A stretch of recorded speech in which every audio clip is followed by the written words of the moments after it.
Assalamualaikum dan salam sejahtera. Selamat pagi. Hari ini hari Rabu 23 November. Berita baik mungkin kita akan dapat saksikan hari ini, tetapi sehingga ke waktu ini seperti yang disebutkan oleh Pengerusi Pakatan Harapan, jawatan Perdana Menteri masih kosong. Tapi apapun, kurang 3 jam dari sekarang, Hakim, sebanyak 30 ahli Parlimen Barisan Nasional akan bergerak ke Istana Negara untuk menghadap Yang di-Pertuan Agong. Dan kita tahu mengikut kenyataan dari Istana Negara semalam, Yang di-Pertuan Agong akan bertemu setiap daripada mereka ini secara individu untuk membolehkan baginda membuat keputusan melantik seorang ahli Parlimen yang pada hemat baginda mungkin mendapat kepercayaan majoriti ahli Dewan Rakyat sebagai Perdana Menteri kita yang ke-10.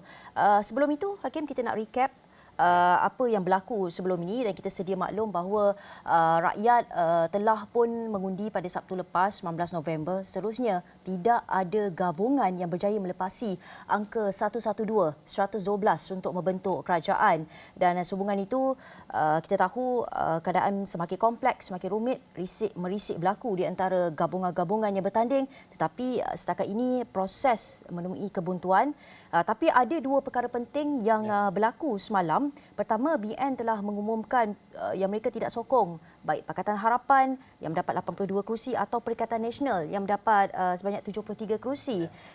Dan juga kedua, Pengerusi Pakatan Harapan itu sendiri, Datuk Seri Anwar Ibrahim, dan juga Pengerusi Perikatan Nasional Tan Sri Muhyiddin Yassin telah pun menghadap Yang di-Pertuan Agong semalam di Istana Negara, di mana Yang di-Pertuan Agong meminta PN dan juga PH ni untuk bekerjasama membentuk kerajaan, tapi telah pun ditolak oleh Tan Sri Muhyiddin Yassin. Itu secara ringkasnya recap apa yang terjadi semalam. Tapi apapun, kedua-dua perkara inilah yang membawa kepada kita pada hari ini. Hakim. Ya, dua kenyataan yang dikeluarkan selepas sesi menghadap Sri Paduka Baginda Yang di-Pertuan Agong.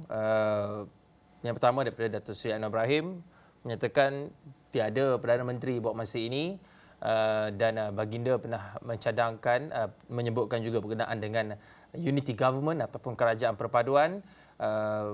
Datuk Seri Anwar Ibrahim menyatakan kesediaan untuk mewujudkan kerajaan perpaduan, tetapi belum ada susulan ataupun lanjutan daripada perbincangan tersebut. Kemudian Tan Sri Muhyiddin juga membuat sidang media pada beberapa jam selepas itu, memaklumkan berkenaan apakah perbincangannya. Dan saya rasa penting juga untuk kita dengarkan sebenarnya, Gigi, apa yang disebutkan oleh Datuk Seri Anwar Ibrahim berhubung dengan pertemuan ataupun selepas sesi menghadap mereka berdua bersama dengan Sri Paduka Baginda Yang di-Pertuan Agong. Kita dengarkan.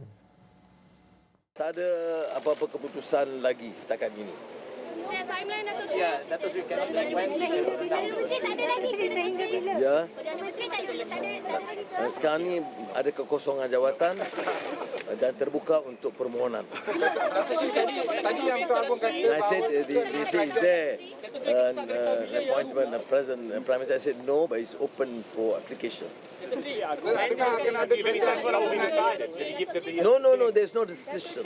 Datuk Agong ada tanya maklum tak bila yang diorang keputusan tu akan Tak ada, selalunya kita ni adalah secara hormat kita tidak bagi ketetapan mengarahkan, tidak, hanya kita minta pertimbangan agung, kebijaksanaan dan ihsan baginda untuk memutuskan sebaiknya. Tapi setakat ini nama siapakah yang dipersembahkan kepada Tuanku Agong? Setakat ini kalau bagi pihak kita, nama Anwar Ibrahim. Itu apa yang diperkatakan oleh Datuk Seri Anwar Ibrahim susulan pertemuan Datuk Seri Anwar dengan Yang di-Pertuan Agong. Tapi dalam masa yang sama, Tan Sri Muhyiddin Yassin juga telah pun memberi komen sebaik keluar daripada Istana Negara. Kata Tan Sri Muhyiddin Yassin, beliau mendakwa telah pun menyerahkan 115 dokumen SD semalam yang diperlukan oleh pihak Istana Negara. Tapi bila beliau menghadap, ada dikatakan tidak mencukupi. Kita dengarkan apa yang dikatakan oleh Tan Sri Muhyiddin Yassin. Tuanku mencadangkan supaya kita bekerjasama dengan PH, Pakatan Harapan, untuk membentuk unity government. Unity government atau kerajaan perpaduan apalah.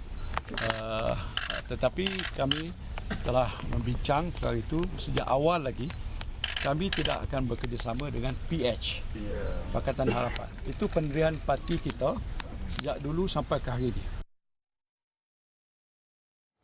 Ya, sebenarnya makin banyak persoalan yang timbul sebenarnya Gigi daripada apa yang berlaku semalam.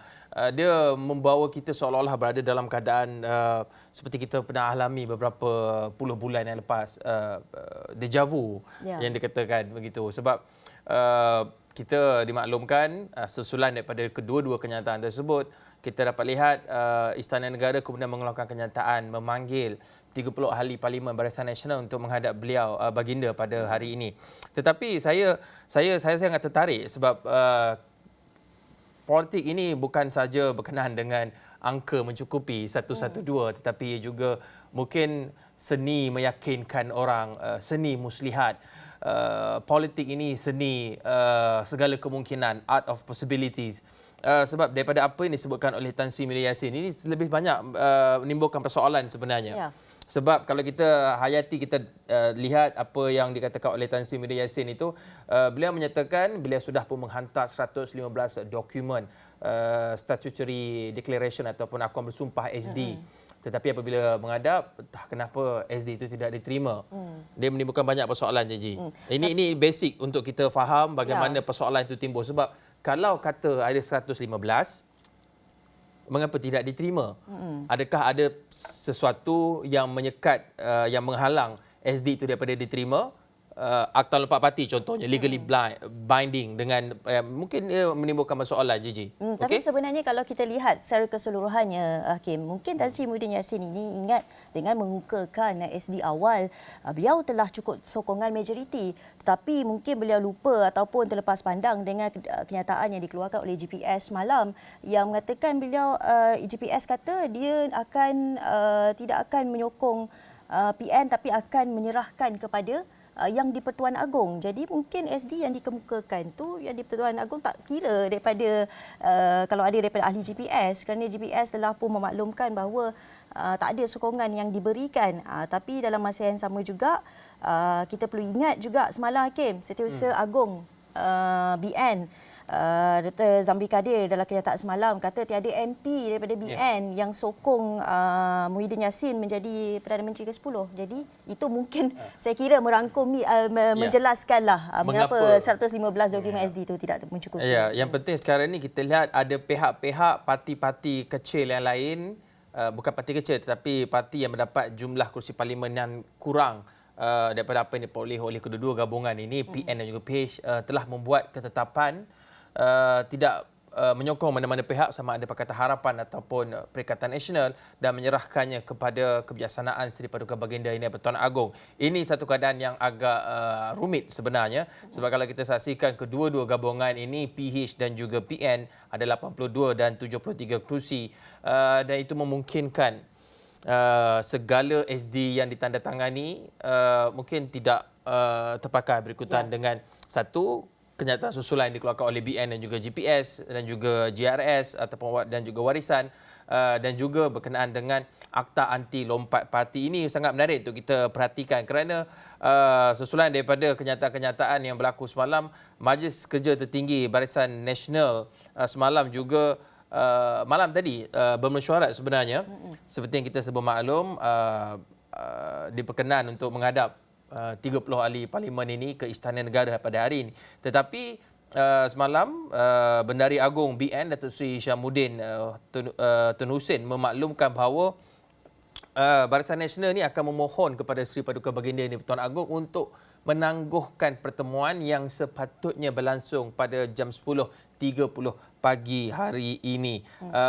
Sekarang ni tak tahu dapat ke tak dapat tangguh. Boleh atau tidak. Ya, tapi kalau mengikut duluan Agong ni, sebelum ni pun tempoh summit tu pun boleh dipanjangkan lagi. Mungkin ini boleh berlaku tetapi sangat menarik untuk kita perhatikan kerana pertemuan malam tadi antara Majlis Kerja Tertinggi Barisan Nasional, dia mungkin boleh manuver, mengubah keputusan asal yang dikeluarkan oleh BN di mana 30 ahli parlimen BN itu bertindak ataupun mengekalkan pendirian untuk tidak menyokong mana-mana gabungan PN ataupun PH dan rela menjadi pembangkang yang berkesan di Dewan Rakyat. Ini satu yang sangat menarik sebenarnya, Gigi.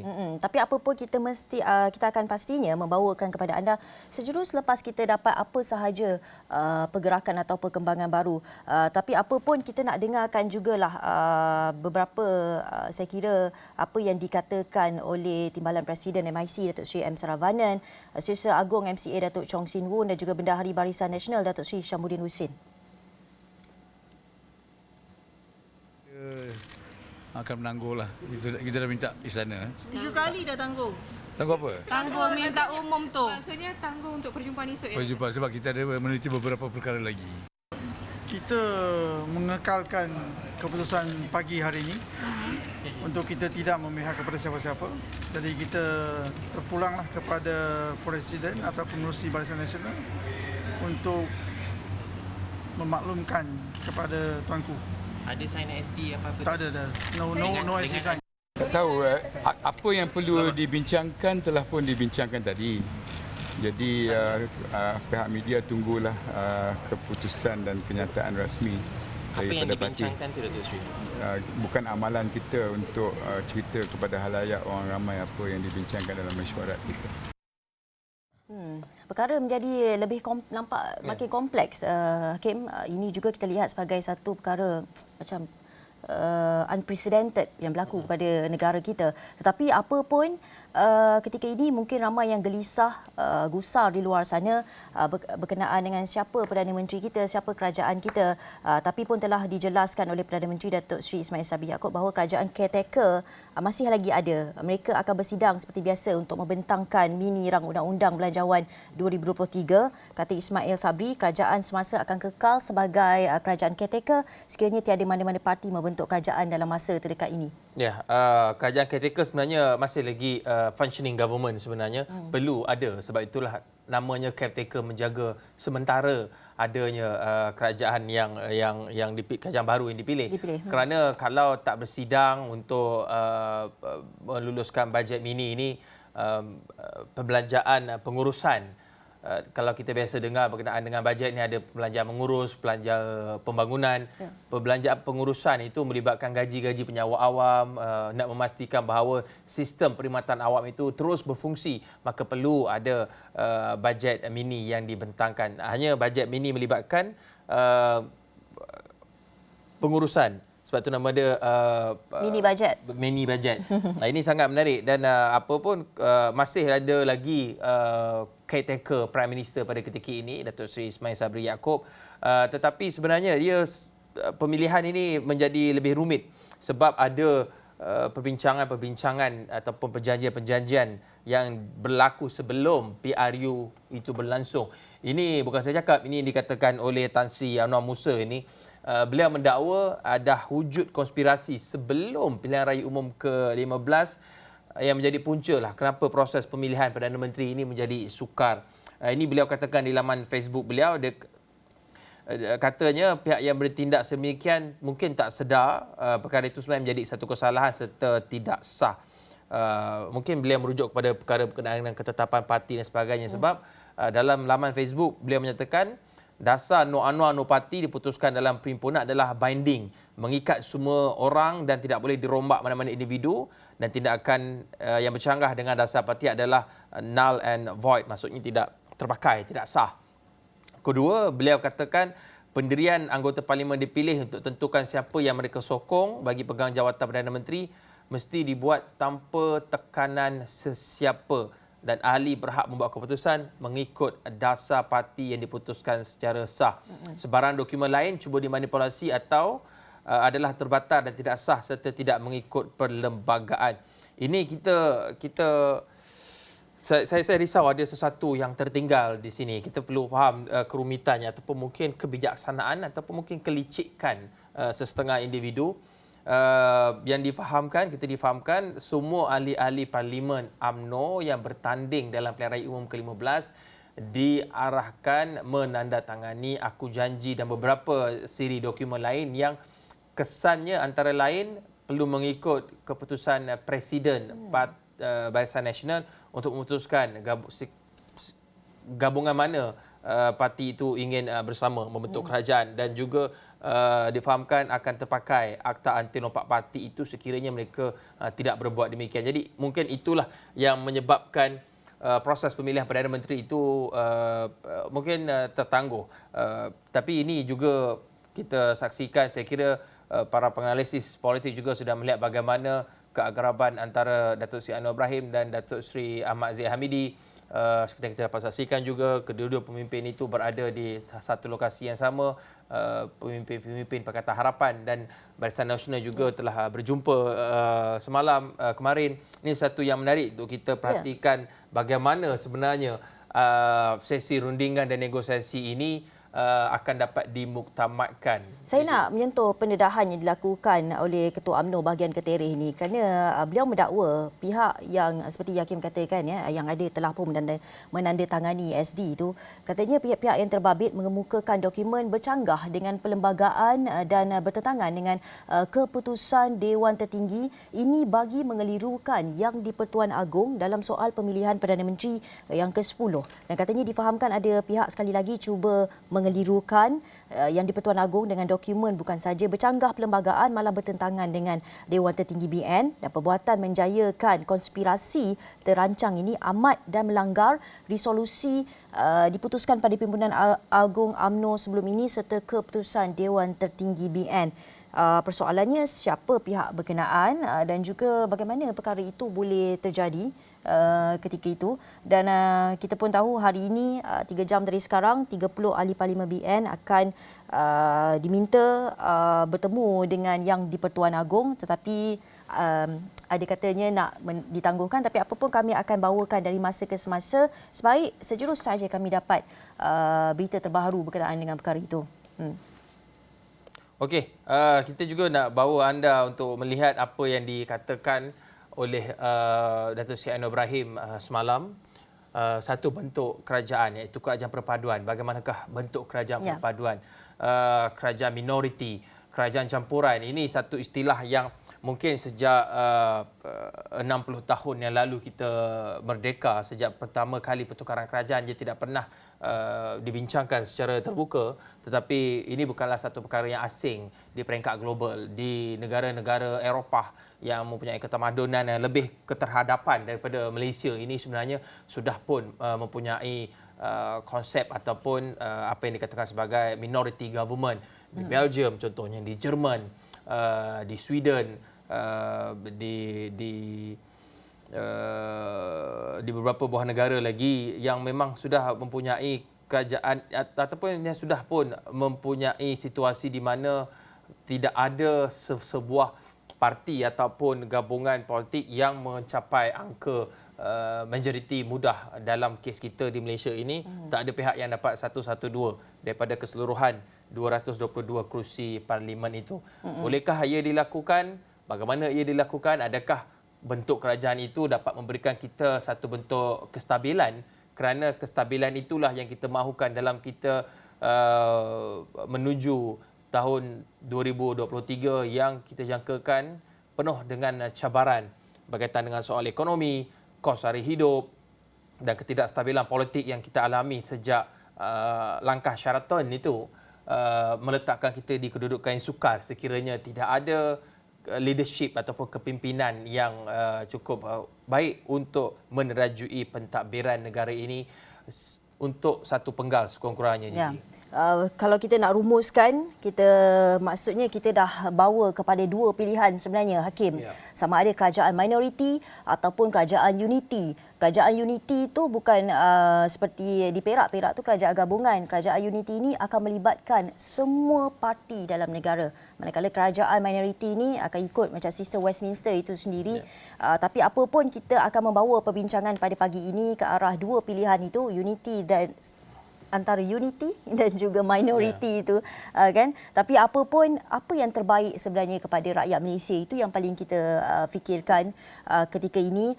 Semua pun ingin jawapan siapakah yang bakal menjadi kerajaan mentadbir negara, bakal menakluk Putrajaya itu. Tapi apa pun dalam perlumbaan kita menyaksikan siapa yang bakal menakluki Putrajaya itu pastinya Menakluki, pastinya kita mahukan menduduki. apa-apa pun kita mahukan satu perkara yang baik untuk rakyat, yang pemimpin-pemimpin yang berjiwa besar, yang menolak tepi perbezaan. Itu yang paling penting sekali dekat sini. Itu akan kita bawakan dalam perbincangan sebentar lagi. Kita ada Dr. Mazlan Ali, kita ada Prof Izani sebentar lagi. Tapi apa pun ada poll yang nak kita wawarkan ni. Nah, inilah yang kita sebutkan daripada tadi, Gigi, sebenarnya. Visual sokongannya, kami juga membawa anda untuk bersama dalam laporan dan juga liputan kami ini. Soalan pada hari ini, anda boleh saksikan, jika anda PM, apakah bentuk kerajaan pilihan anda? Ada 3 pilihan di situ. Yang pertama, campuran. Yang kedua, perpaduan, dan yang ketiga, minoriti. Ini mungkin agak janggal yang kita dengar ni, bentuk-bentuk kerajaan yang ada ini.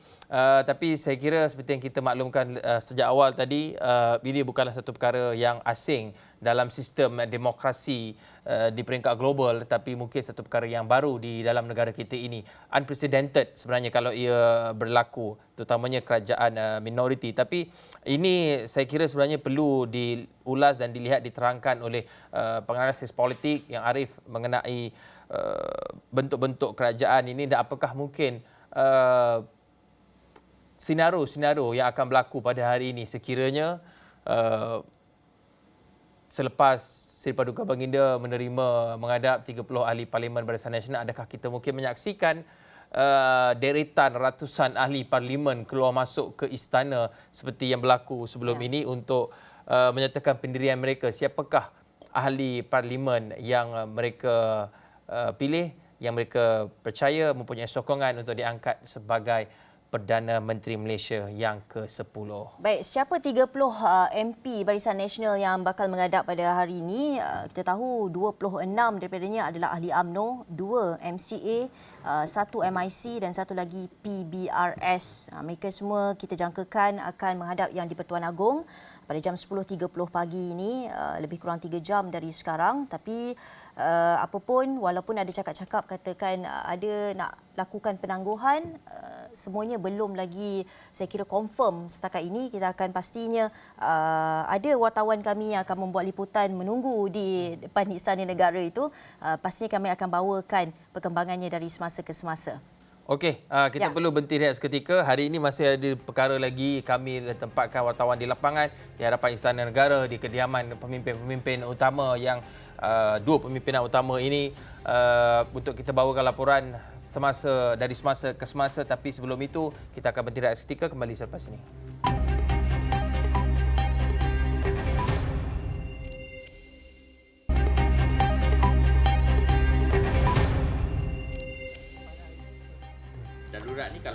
Okey, bertemu kembali dalam Malaysia Memilih. Kami nak teruskan perbincangan dan liputan kita sepanjang hari ini.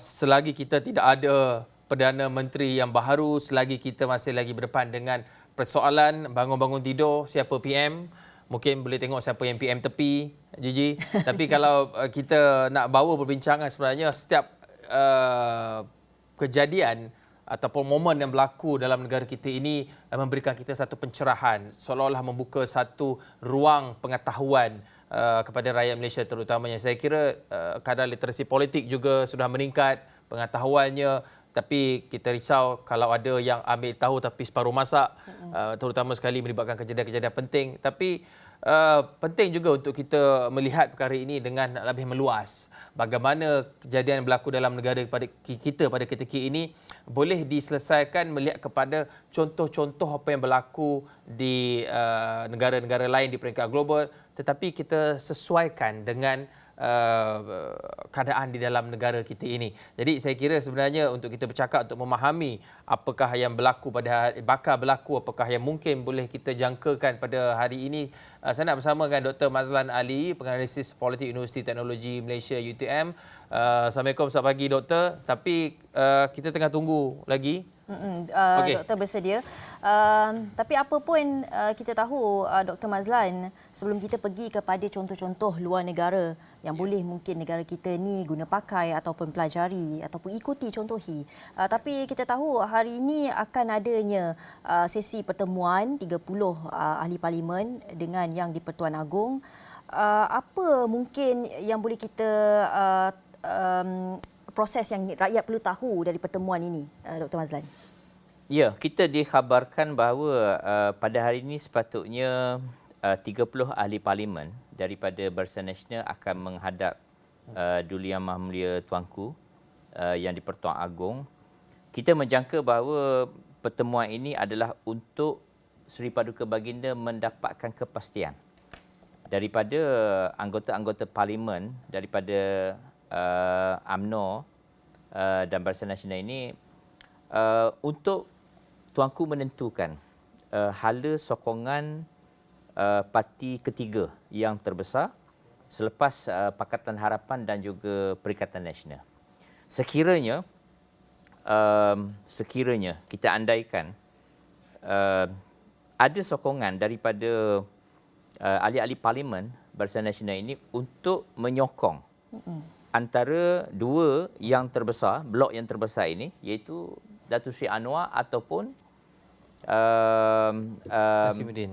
Muhyiddin Yassin. Bermaksud di situ antara dua komponen yang terbesar ini sudah ada majoriti, simple majority untuk menubuhkan kerajaan. Dan sekiranya antara katakanlah Barisan Nasional menyokong Pakatan Harapan contohnya, maka di situ sudah ada jawapan bahawa Datuk Seri Anwar lah sebagai Perdana Menteri. Sekiranya disokong adalah Muhyiddin, maka Muhyiddin lah sebagai Perdana Menteri. Akan tetapi sekiranya ahli-ahli parlimen Barisan Nasional secara konsensus menyatakan bahawa mereka berkecuali. Bila mengatakan berkecuali, maka di situ kita membayangkan kemungkinan sebab kita dengar kenyataan daripada Barisan Nasional menyatakan bahawa mereka bersedia untuk menjadi pembangkang. Tetapi saya membayangkan ada satu keadaan di mana mereka boleh menyokong sebuah kerajaan tetapi dengan kerjasama yang kita sebut selalu CSA. Confident dan juga vote, ya. Dan maka di situ kita sudah nampak bahawa kemungkinan jalan ke arah penubuhan sebuah kerajaan minoriti. Jadi terpulang kita lihat perkembangan ini yang mustahak hari ini adalah apakah keputusan daripada pertemuan ahli-ahli parlimen Barisan Nasional ini menghadap Tuanku di istana pada hari ini. Jadi di sini adalah turning point kepada apa yang akan berlaku, perkembangan yang berlaku seterusnya. Sangat menarik untuk kita perhatikan dan sebab dalam masa sama juga kita nak buka perbincangan ini melihat pandangan pelbagai sudut. Kita juga mempunyai Dato' Ismail Suhaman, Ahli Majlis Profesor Negara di Thailand bersama kita pada pagi ini. Assalamualaikum. Selamat pagi, Dato'. Waalaikumsalam. Selamat pagi semua, Hakim Gigi. Selamat pagi. Dato', kita juga nak melihat apa yang dikatakan berkenaan dengan model-model kerajaan yang ada pada pagi yang ada di peringkat global di seluruh dunia ini. Ya.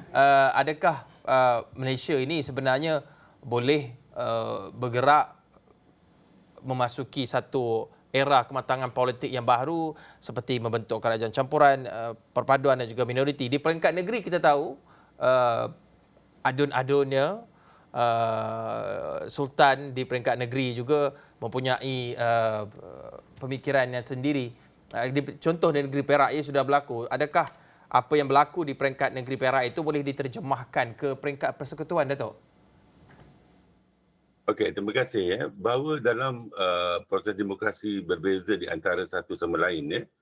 Tapi satu yang menarik ingin kita perkatakan bahawa mungkin demokrasi raja berperlembagaan di Malaysia ini agak berbeza dengan proses ataupun amalan demokrasi di negara-negara luar. Kerana kata putus kuasa penentu siapa yang akan menjadi Perdana Menteri dan sebagainya, itu sebenarnya datang daripada di peringkat parlimen ialah Duli Yang Maha Mulia Agong, manakala di peringkat negeri ialah Sultan ataupun Raja-Raja Melayu di negeri masing-masing. Contohnya kalau kita lihat di Johor baru-baru ni pun apabila memenangi pilihan raya, BN kita mencalonkan nama lain, tapi bila sampai kepada peringkat negeri, nama lain hingga menjadi Menteri Besar yang sekarang. Mana itu kuasa oleh Sultan Johor sendiri. Perkara yang sama juga berlaku di Perak, walaupun nampaknya macam aneh, ya, tetapi itulah realitinya dalam proses demokrasi. Asalkan seseorang sosok itu menjadi adun ataupun di parlimen dan dia dikatakan mendapat sokongan dan mendapat restu. Perkataan restu itu penting di Malaysia oleh peringkat Agong ataupun Raja-Raja Melayu. Hingga kalau kita lihat di Perak, walaupun pihak daripada BN kurang daripada jumlah kemenangan dalam PRU, tapi dilantik sebagai Menteri Besar. Perkara yang sama saya rasa tidak heran akan berlaku di peringkat parlimen. Ya.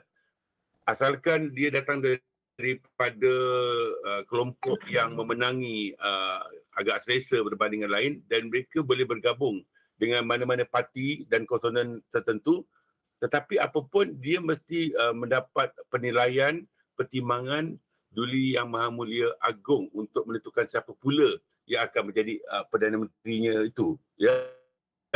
Jadi ada banyaklah kriteria-kriteria tertentu yang mungkin dinilai kerana untuk menjadi Perdana Menteri itu mesti melambangkan dari segi imej, dari segi ketokohan dan sebagainya. Tetapi dia mestilah datang daripada proses demokrasi yang telah pun baru kita lakukan.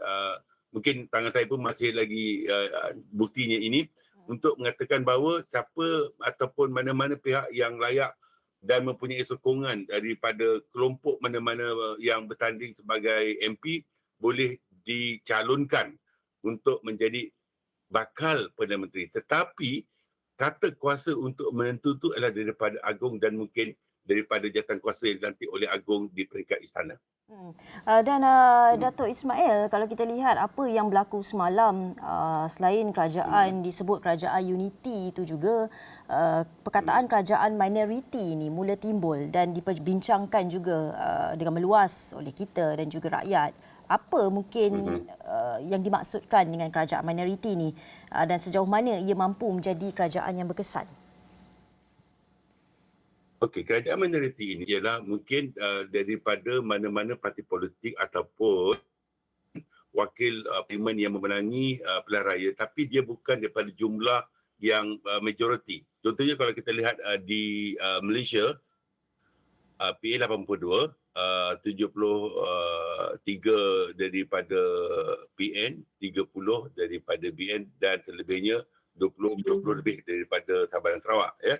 Kerajaan minoriti maknanya dia boleh melantik mana-mana mungkin Perdana Menteri ya, daripada mana-mana pihak yang memenangi perkara itu walaupun daripada parti yang minoriti. Asalkan pihak Agong dan juga pihak jawatankuasa memikirkan bahawa beliau ataupun Perdana Menteri ini layak untuk mengemudi dan juga mengepalai negara ini dengan cara yang terbaik. Jadi dia mungkin bukan datang daripada kelompok yang menang besar itu. Tetapi apapun dia mesti ada perpaduan kat situ. Unity perpaduan itu maksudnya mesti ada gabungan daripada mana-mana parti memenangi untuk digabungkan jadi macam perpaduan lah. Ya. Tetapi yang menjadi Perdana Menteri itu mungkin daripada yang minoriti. Kalau contoh di pilihan raya di Sarawak, saya rasa sebelum ini pun kita tahu bahawa jumlah yang memenangi parti itu kecil, tapi yang menjadi ketua menteri itu datang daripada parti yang berkenaan. Itu dia telah pun dapat kita buktikan di negara kita ini. Pandangan Dr. Mazlan pula mengenai kerajaan minoriti, adakah ia sesuai dengan Malaysia kita ni dan sejauh mana kuatnya kerajaan minoriti? Ya. Apa bentuk pilihan yang kita ada sekarang dalam situasi politik? Campuran, perpaduan, minoriti, apakah mungkin yang terbaik ataupun dia sebenarnya sama saja namanya lebih kurang? Ya, ada beza di antara kerajaan minoriti dengan kerajaan perpaduan.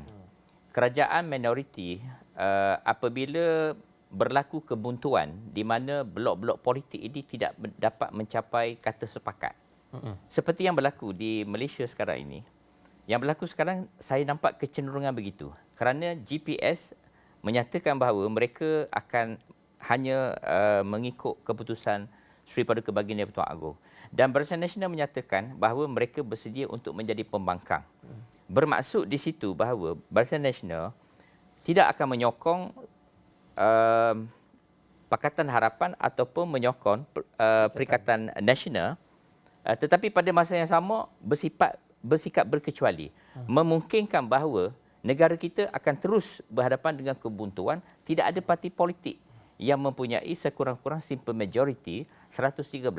Maka di sini saya membayangkan bahawa ada kemungkinan Barisan Nasional akan memberikan sokongan kepada mana-mana parti yang minoriti ini tetapi memiliki bilangan kerusi yang paling banyak. Saya beri contoh. Katakanlah Barisan Nasional, dia tidak akan menyertai kerajaan tetapi dia menyokong kerajaan, menyokong Pakatan Harapan. Kenapa saya kata begitu? Kerana di negeri Perak telah berlaku gabungan antara Barisan Nasional dan juga Pakatan Harapan. Saya membayangkan bahawa ada kemungkinan Barisan Nasional akan memberi sokongan kepada Pakatan Harapan sebagai blok yang paling banyak. Dan pada masa yang sama, satu pakej yang boleh ditawarkan oleh kerajaan minoriti ini kepada Barisan Nasional iaitu dengan mengadakan CSA di mana Barisan Nasional boleh memberikan undi percaya kepada kerajaan minoriti ini dan pada masa yang sama akan memberikan undi untuk bajet. Undi untuk bajet dan undi keyakinan ini adalah dua elemen yang penting untuk membawa kepada beroperasinya sebuah kerajaan. Dan perkara ini tidak semestinya dengan Pakatan Harapan. Boleh juga diberikan kepada Perikatan Nasional di mana Tan Sri Muhyiddin sebagai Perdana Menteri yang akan memberi pakej CSA ini kepada Barisan Nasional yang berkecuali. Jadi segalanya terpulang kepada sekarang ini kepada Barisan Nasional sebagai blok yang ketiga terbesar. Dan saya fikir pertemuan mereka dengan Seri Paduka Baginda Yang di-Pertuan Agong pada hari ini akan merintis. Keputusannya akan merintis adakah kerajaan minoriti akan tertubuh ataupun selain daripada itu. Akan tetapi kita membayangkan juga budaya politik di Malaysia ini. Adakah akan tertubuh kerajaan perpaduan? Saya fikir tidak. Kerana semalam Tan Sri Muhyiddin menyatakan bahawa mereka tidak akan bekerjasama dengan perikatan dengan Pakatan Harapan walaupun dicadangkan oleh Seri Paduka Baginda Yang di-Pertuan Agong. Bermaksud budaya politik di Malaysia ini bahawa di antara parti-parti politik ini mereka tidak dapat bersama. Unity itu bersama bermaksud unity government itu bermaksud semua parti-parti politik. Bukan dua blok. Katakanlah Perikatan Pakatan Harapan dan Barisan Nasional sahaja bergabung, itu dinamakan sebagai kerajaan campuran ataupun kerajaan gabungan. Unity government bermaksud semua parti politik bergabung di dalam sebuah kerajaan dan tidak ada pembangkang. Itu maksudnya. Saya tidak nampak hala tuju ke arah unity government kerana blok yang kedua terbesar semalam menyatakan mereka tidak dapat bekerjasama dengan Pakatan Harapan. Maka saya membayangkan ada kemungkinan yang berlaku adalah kerajaan minoriti. Tetapi ia bergantung juga kepada keputusan Barisan Nasional selepas bertemu dengan Duli Yang Mulia Tuanku pada hari ini. Ini bentuk-bentuk kerajaan yang mungkin boleh berlaku dengan situasi semasa ini. Tetapi apabila Dr. Mazlan sebutkan mengenai CSA, Confidence and Supply Agreement ataupun perjanjian keyakinan dan pembekalan ini, dari sudut perundangan, ada pengamat undang-undang yang melihat dia adalah sesuatu yang lebih baik kerana it's legally binding all the parties dalam bentuk kerajaan ini. Tapi mungkin kalau boleh kita dengarkan sedikit bagaimana bentuk CSA ini, apakah ia mampu dilakukan dan pernah dilakukan. Kita dengarkan pandangan daripada pengamal Undang-Undang Perlembagaan Abdullah Abdul Rahman. Jadi kita tidak boleh aspek pihak-pihak ini untuk duduk dalam satu coalition government, tapi pada masa yang sama mereka nanti akan bertentang antara satu dan sama lain di dalam pilihan raya negeri tersebut. Mungkin disebabkan itulah kita tidak melihat wisdom seperti yang Haji Nazri katakan tadi, kerana mereka melihat kepada suatu perkara yang lain yang akan berlaku dalam sedikit masa lagi. Tapi bila kita melihat kepada model CSA, ini adalah suatu perkara yang terhad kepada beberapa isu. Dan mereka boleh, in fact, di antara Kerajaan Pakatan Harapan dan Kerajaan Ismail Sabri pun, mereka mempunyai CSA terhad kepada beberapa isu. Dan ini tidak menghalang mereka untuk masuk ke dalam PRU ke-15 dan bertanding di antara satu sama lain. Jadi atas sebab itu saya bersetuju dengan saudara Syahril bahawa model CSA ini adalah model yang terbaik.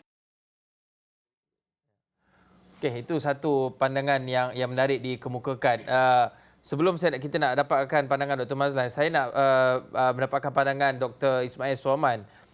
Doktor, kalau masih lagi berada di talian, model CSA ini, apa yang disebutkan oleh pengamal perundangan itu, adakah ia satu model yang terbaik untuk kita mengikat parti-parti ini untuk bergabung dan memastikan we have a functioning government? Okey, baik. Kalau kita lihat pada sebelum ini di bawah kerajaan Datuk lakukan, tetapi masih wujud quote-unquote macam ugutan, sindiran terhadap kerajaan berkenaan. Apatah lagi yang kita tahu bahawa lepas ini kita ada beberapa pilihan raya Jawatan Negeri.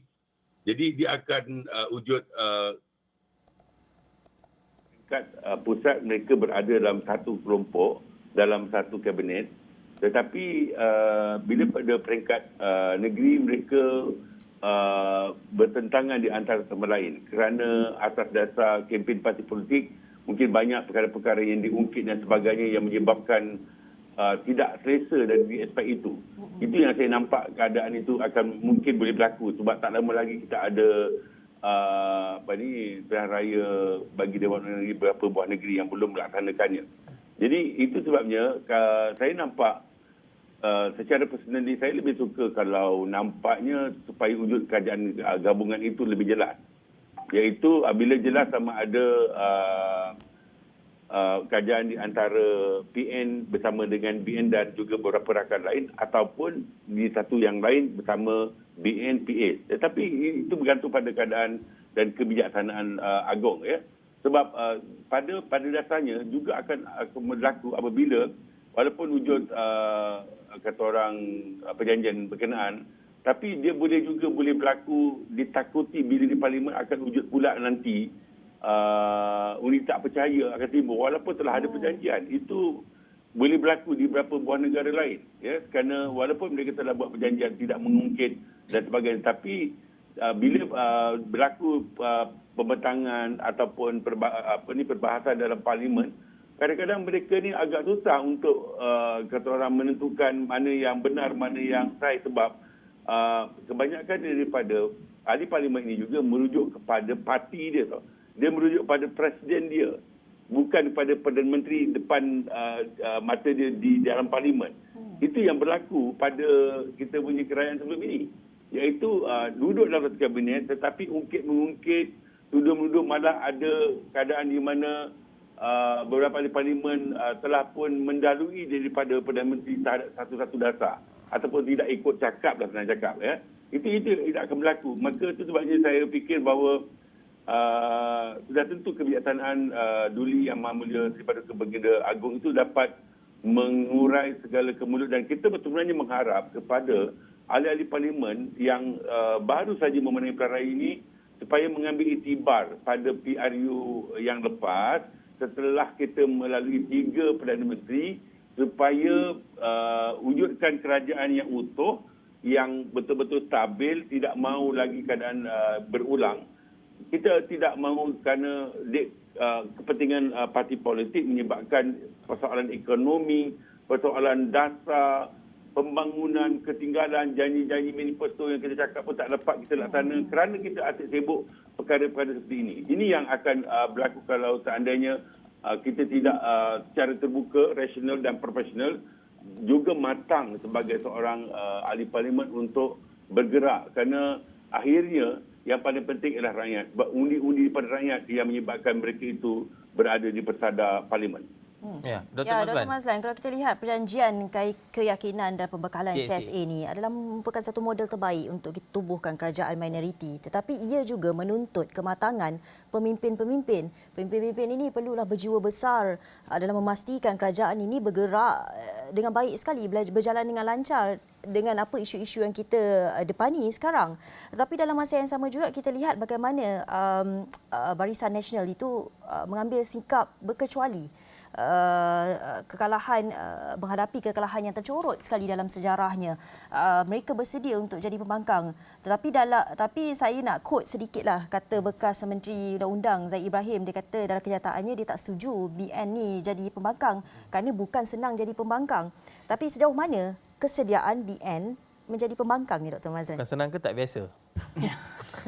Ya, saya sebenarnya ada rasa kagum juga dengan kematangan yang ditunjukkan oleh Barisan Nasional, kerana semalam kita dengar daripada kenyataan Barisan Nasional bahawa mereka mereka berkecuali tetapi mereka boleh memberikan sokongan. Dalam erti kata, Barisan Nasional membayangkan bahawa kemungkinan mereka cenderung kepada pendekatan CSA. Dan sebenarnya saya lihat trend ke arah itu. Dan kerajaan minoriti ini adalah terbukti sebenarnya boleh berlaku, boleh berlangsung dan boleh beroperasi sebagai satu alternatif untuk memecahkan kebuntuan yang ada. Perkara ini pernah berlaku dan sekarang berlaku di Kanada. Di Kanada, di sana juga tidak ada mana-mana parti yang mendapat majoriti. Parti Liberal hanya mendapat 160. Ini adalah blok yang terbesar di Kanada sekarang. Sedangkan simple majority 170. Bermakna kekurangan 10. Tetapi mereka menghadapi kebuntuan pada masa itu untuk menubuhkan kerajaan kerana parlimen tergantung. Bagaimanapun, sebuah parti iaitu New Democratic Party telah mengambil pendekatan yang sama seperti yang hendak dibuat oleh Barisan Nasional sekarang, iaitu mengadakan sokongan kepada Parti Liberal ini melalui CSA. Kerana Parti New Democratic Party ini mereka memiliki 25 kerusi. Saya lihat keadaannya seolah-olah sama seperti di Malaysia dan sekarang Kanada kerajaannya beroperasi dengan begitu baik. Kerana setiap kerana operasi kerajaan Parti Liberal itu walaupun tidak ada majoriti, tetapi setiap kali berhadapan dengan sidang parlimen, maka dia akan mendapat undi keyakinan daripada New Democratic Party. Dan pada masa yang sama, setiap kali nak meluluskan perbekalan, rang undang-undang perbekalan, dia akan disokong oleh parti New Democratic Party ini dengan 25 anggota itu. Kita lihat perkara yang sama berlaku di dalam kerajaan Datuk Seri Ismail Sabri sebelum pilihan raya ke-15, di mana Anwar Ibrahim selaku ketua pembangkang yang memiliki sejumlah 92 anggota parlimen telah mengikat persefahaman dengan kerajaan dengan menandatangani MOU. Di situ kita lihat adanya CSA di antara kerajaan dengan pembangkang yang diketuai oleh Datuk Seri Anwar Ibrahim. Dan kita lihat sepanjang pemerintahan Datuk Seri Ismail Sabri tidak ada kekecohan yang berlaku di parlimen. Nampak begitu aman, begitu damai, malah banyak reform yang dapat dilakukan oleh Perdana Menteri. Dan kita kira era pemerintahan Ismail Sabri adalah era pemerintahan yang nampak begitu berjaya. Nampak keadaan yang rukun di antara pembangkang dan juga kerajaan. Kerana apa? Kerana setiap kali kerajaan berhadapan dengan sidang parlimen, dia akan mendapat undi percaya daripada Pakatan Harapan, dan setiap kali rang undang-undang perbekalan dibentangkan akan disokong oleh Pakatan Harapan walaupun mereka sebenarnya bukan blok yang bersama di dalam kerajaan. Dan saya fikir melihat pada perkembangan di Malaysia, kita lihat saya dua ni, saya nampak ke arah itu. Kerajaan minoriti. Ini satu perkara menarik. Adakah kita boleh menggunakan dan mengguna pakai? Kita tahu situasinya ketika Datuk Seri Ismail Sabri Yaakob menandatangani MOU bersama dengan Pakatan Harapan yang menterjemahkan reform yang kita telah saksikan. Disebabkan MOU itulah kita ada Akta Anti Lompat Parti. Benar. Disebabkan MOU itu jugalah sebahagian dia merupakan sebahagian daripada CAC bajet diluluskan. Ya, benar. Tetapi keadaan pada ketika itu untuk mengekalkan sesuatu yang sudah wujud, yang tidak stabil. Sekarang ini, kita nak kekalkan apa? Kerajaan pun tak ada. Bagaimana pandangan Doktor? Ya, kita sebenarnya ada orang bertanya, ada option lain atau tidak?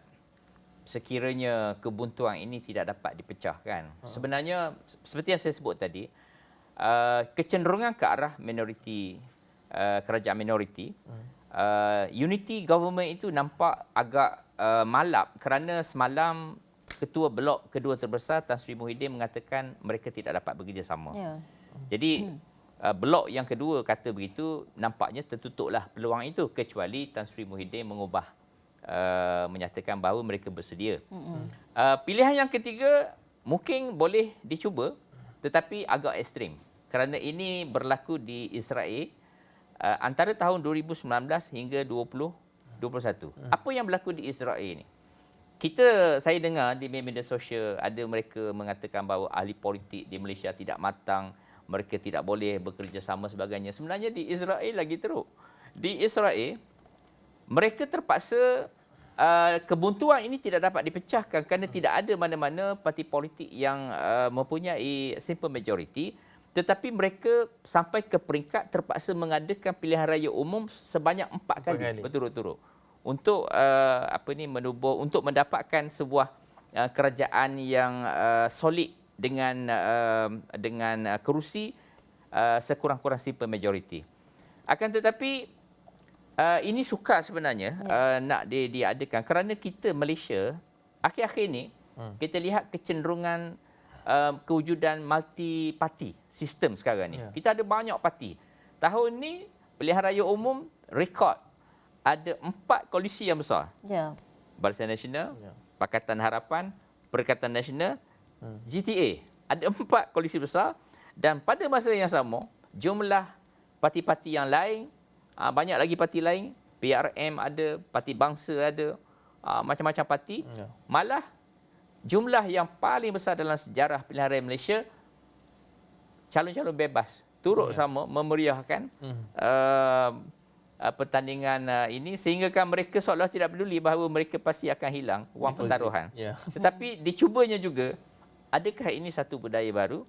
Ya, baik untuk demokrasi, tetapi kesannya adalah seperti yang kita hadapi sekarang.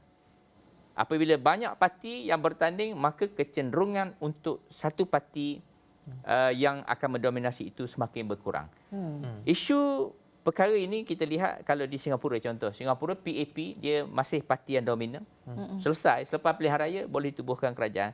Kita dahulu Barisan Nasional adalah dominan. Setiap kali pilihan raya tidak ada masalah. 2/3.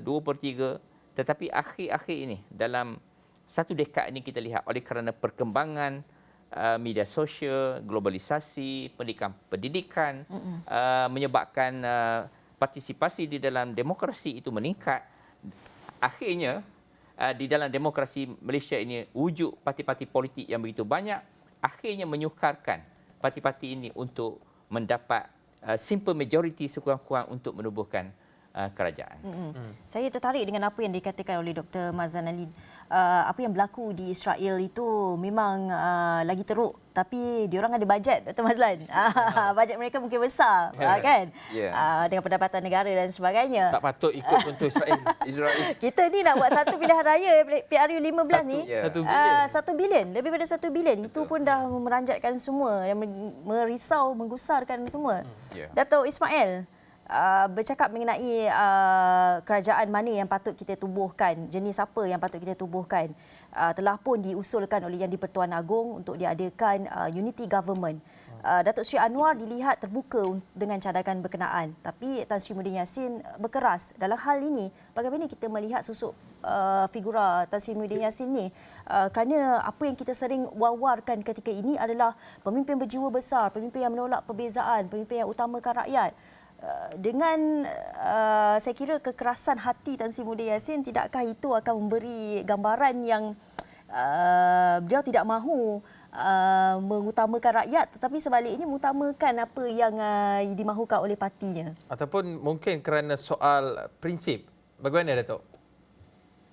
Yalah, semasa kita berkempen, kadang-kadang banyak perkara-perkara yang kita bercakap di luar pemikiran. Kadang-kadang banyak sangat mood-mood berkempen tu hingga menjejaskan reputasi, imej, tuduh-menuduh, kadang-kadang untuk mendapat raih undi, terlepas cakap pun ada. Jadi perkara-perkara ini yang menyebabkan kadang-kadang persoalan prinsip yang pertama tidak akan bersama dari segi aspek-aspek tertentu, sebab dari aspek-aspek lain kalau kita lihat kebanyakan mereka ni daripada satu DNA yang sama. Tapi bila berpecah, dia menang dan pihak lagi satu dapat nombor 2. Tetapi saya fikir untuk secara rasional, untuk menyelamatkan Malaysia sepatutnya lah, mungkin pihak daripada yang bertelagah untuk tidak bersama ini memikirkan kembali tentang kepentingan rakyat. Itu yang paling penting. Kesejahteraan dan kemaslahatan rakyat itu menjadi keutamaan. Tetapi saya fikir mungkin apa yang dinyatakan oleh Tan Sri Muhyiddin, dia mungkin sebab pada hari ini bila blok daripada Barisan Nasional akan berjumpa dengan Agong, mungkin akan wujud satu lagi option ataupun pilihan untuk membentuk kerajaan. Mungkin saya fikir begitulah. Saya akan nampak seolah-olah macam PN akan lebih selesa, lebih lunak untuk bersama dengan BN dan rakan-rakan lain berbanding mungkin PN bersama dengan PH. Itu yang saya fikir begitu.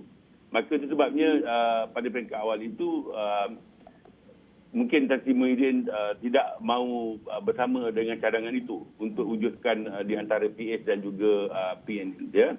Tapi apapun, saya fikir bahawa untuk mewujudkan sebuah kerajaan ini dalam keadaan kemelut dan krisis begini, kerajaan tergantung, kita harap supaya semua pemimpin berfikiran terbuka, melupakan kemelut-kemelut lama, mungkin bermaaf-maafan dan juga gone was gone lah. Maksudnya dah habis kisah lama tu, buat satu yang baru. Itu yang paling penting saya fikir. Memang betul lah kadang-kadang manusia, kadang-kadang kita bukan maksum sangat untuk bercakap tentang nak mudah melupakan perkara-perkara yang mungkin telah menjadi satu titik bengit dalam berpolitik selama waktu berkempen. Tapi bila kita mengutamakan pada kerajaan yang begini, kita tidak atau tidak kita perlukan bentuk kerajaan. Sebab dalam keadaan sekarang ini, pertama bajet, yang kedua dengan ada isu banjir, maka pembentuk kerajaan perlu dibuat segera.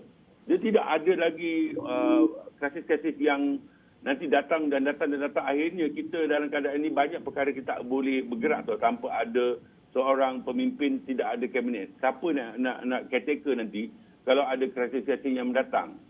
Yang paling penting sekarang ni kalau banjir berlaku, susah jugalah walaupun ada kerajaan sementara caretaker tu, selagi belum bentuk kerajaan, mungkin kerajaan Perdana Menteri sementara tu akan berteruskan. Tetapi apapun sekarang ni, saya fikir bahawa kalau kita betul-betul nak mengutamakan negarawan, sekarang patutnya mereka ni bukan lagi politician. Anggaplah mereka ni negarawan untuk berjiwa besar, untuk membentuk kerajaan dan dalam masa sama juga kita mengenepikan sementara tentang kepentingan tertentu. Kita ada 5 tahun lagi akan datang, buat lagi perkara yang baru dan masa itulah kita berpolitik. Sebaik mungkin kalau boleh, ahli parlimen setelah waktu ini, kita adalah negarawan. Mereka itu adalah negarawan. Mereka adalah mengutamakan negara berbanding dengan yang lain. Barulah dianggap sebagai politik matang.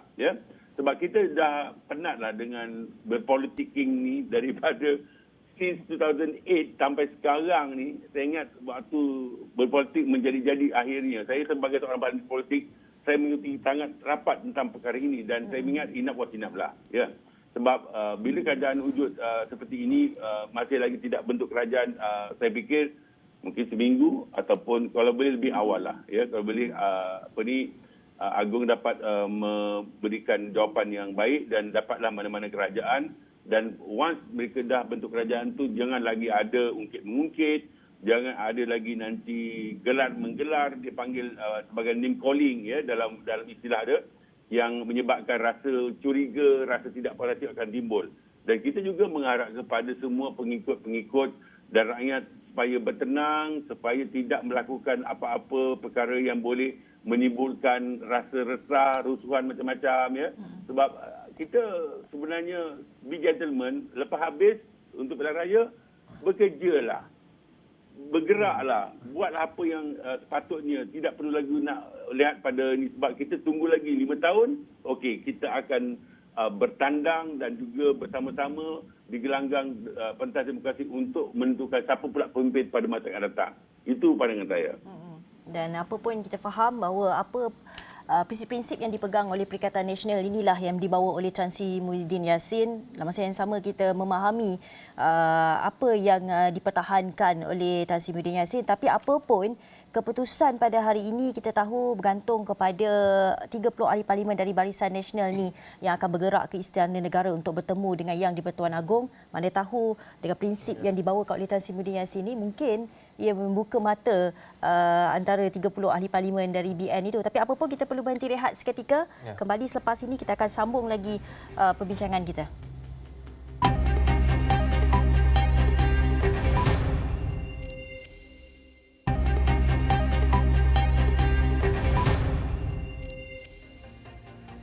Okey, bertemu kembali. Malaysia memilih masih lagi membincangkan persoalan-persoalan yang berlega di kepala rakyat Malaysia keseluruhannya. Masih lagi tiada Perdana Menteri, masih lagi berlaku rundingan demi rundingan bagi membentuk sebuah kerajaan pasca pilihan raya umum ke-15. Tidak ada mana-mana parti yang mendapat majoriti mudah untuk membentuk kerajaan. Angka magic itu 112 masih lagi tidak wujud, tetapi dengan dua gabungan parti yang paling besar sekali mendapat kerusi adalah Pakatan Harapan dan juga Perikatan Nasional, masih lagi tidak menemui solusinya, sehingga kan pada hari ini kita bakal menyaksikan sesi menghadap 30 ahli Parlimen Barisan Nasional di Istana Negara bersama dengan Sri Paduka Baginda di-Pertuan Agong, mungkin menyaksikan perubahan dari lanskap pergerakan politik negara pada ketika ini dan menimbulkan persoalan mengenai bentuk-bentuk kerajaan yang wujud. Tadi kita sudah berbicarakan mengenai kerajaan perpaduan, kerajaan minoriti dan bagaimana confident and supply agreement itu boleh mengikat gabungan-gabungan parti ini untuk bergerak ke hadapan mempunyai sebuah kerajaan yang berfungsi. Kita nak tambahkan ruang lingkup dan perspektif perbincangan kita pada pagi ini bersama dengan seorang lagi tetamu. Selamat datang, selamat pagi Profesor Madya Dr. Izani Muhammad Zain, pensyarah Fakulti Ekologi Manusia Universiti Putra Malaysia. Kita ada 3 orang, Dr. Mazlan Ali daripada UTM, Datuk Ismail Suhaman dari Majlis Profesor Negara dan juga Profesor Madya Dr. Izani. Okey, saya buka ruang kepada Profesor Madya Dr. Izani terlebih dahulu, baru sampai kita bagi dia soalan pembuka bicara dulu. Prof, bagaimana, adakah Prof berpandangan kita akan dapat selesaikan perkara ini hari ini? Itulah terima kasih Hakim dan Gigi. Hari ini kalau ikutkan jadualnya, Yang di-Pertuan Agong akan berkenan untuk mengadakan pertemuan dengan 30 ahli Parlimen Barisan Nasional untuk memutuskan keputusan sama ada pembentukan kerajaan boleh dilakukan ataupun sebaliknya. Tetapi malam tadi saya membaca satu kenyataan juga, ahli Parlimen Barisan Nasional memohon penangguhan untuk BN bertemu dengan Yang di-Pertuan Agong. Mungkin ada perkara-perkara yang belum lagi diputuskan secara konsensus, kerana kita sedia maklum sebelum ini dalam 30 ahli parlimen Barisan Nasional tu ada yang cenderung ke arah membentuk kerajaan perpaduan bersama Pakatan Harapan dan sebahagiannya pula ingin bersama dengan Perikatan Nasional. Dan kemudiannya pula Barisan Nasional membuat keputusan kekal untuk menjadi blok pembangkang. Ini mungkin untuk meredakan keadaan ataupun mencari jalan tengah supaya tidak ada ahli parlimen yang menyokong mana-mana gabungan parti sama ada Pakatan Harapan dan juga Perikatan Nasional. Namun kita perlu menunggulah sama ada pertemuan yang Tuan Agong itu jadi ataupun tidak dengan ahli parlimen Barisan Nasional, kerana berdasarkan banyak telahan mungkin Yang di-Pertuan Agong juga mahu Barisan Nasional bersama-sama membentuk kerajaan sama ada bersama Kerajaan Pakatan Harapan ataupun Perikatan Nasional. Kerana Barisan Nasional juga ada ahli parlimen yang berpengalaman yang ada potensi dan boleh diletakkan di dalam kerajaan yang baru nanti. Tetapi walau bagaimanapun Barisan Nasional perlu bertindak secara konsensus dan ini mengambil masa jugalah, kerana saya pun ada mengeluarkan satu kenyataan bahawa lebih baik Barisan Nasional kekal sebagai pembangkang kerana partinya hanya menang 30 kerusi saja, dan dengan itu Barisan Nasional boleh memberi fokus kepada pengislahan dan juga mencari apakah perkara-perkara yang perlu diberikan tumpuan selepas kalah besar dalam pilihan raya umum. Jadi kalau Barisan Nasional menjadi sebahagian daripada kerajaan, mungkin fokus mereka lebih kepada mentadbir dan sebagainya.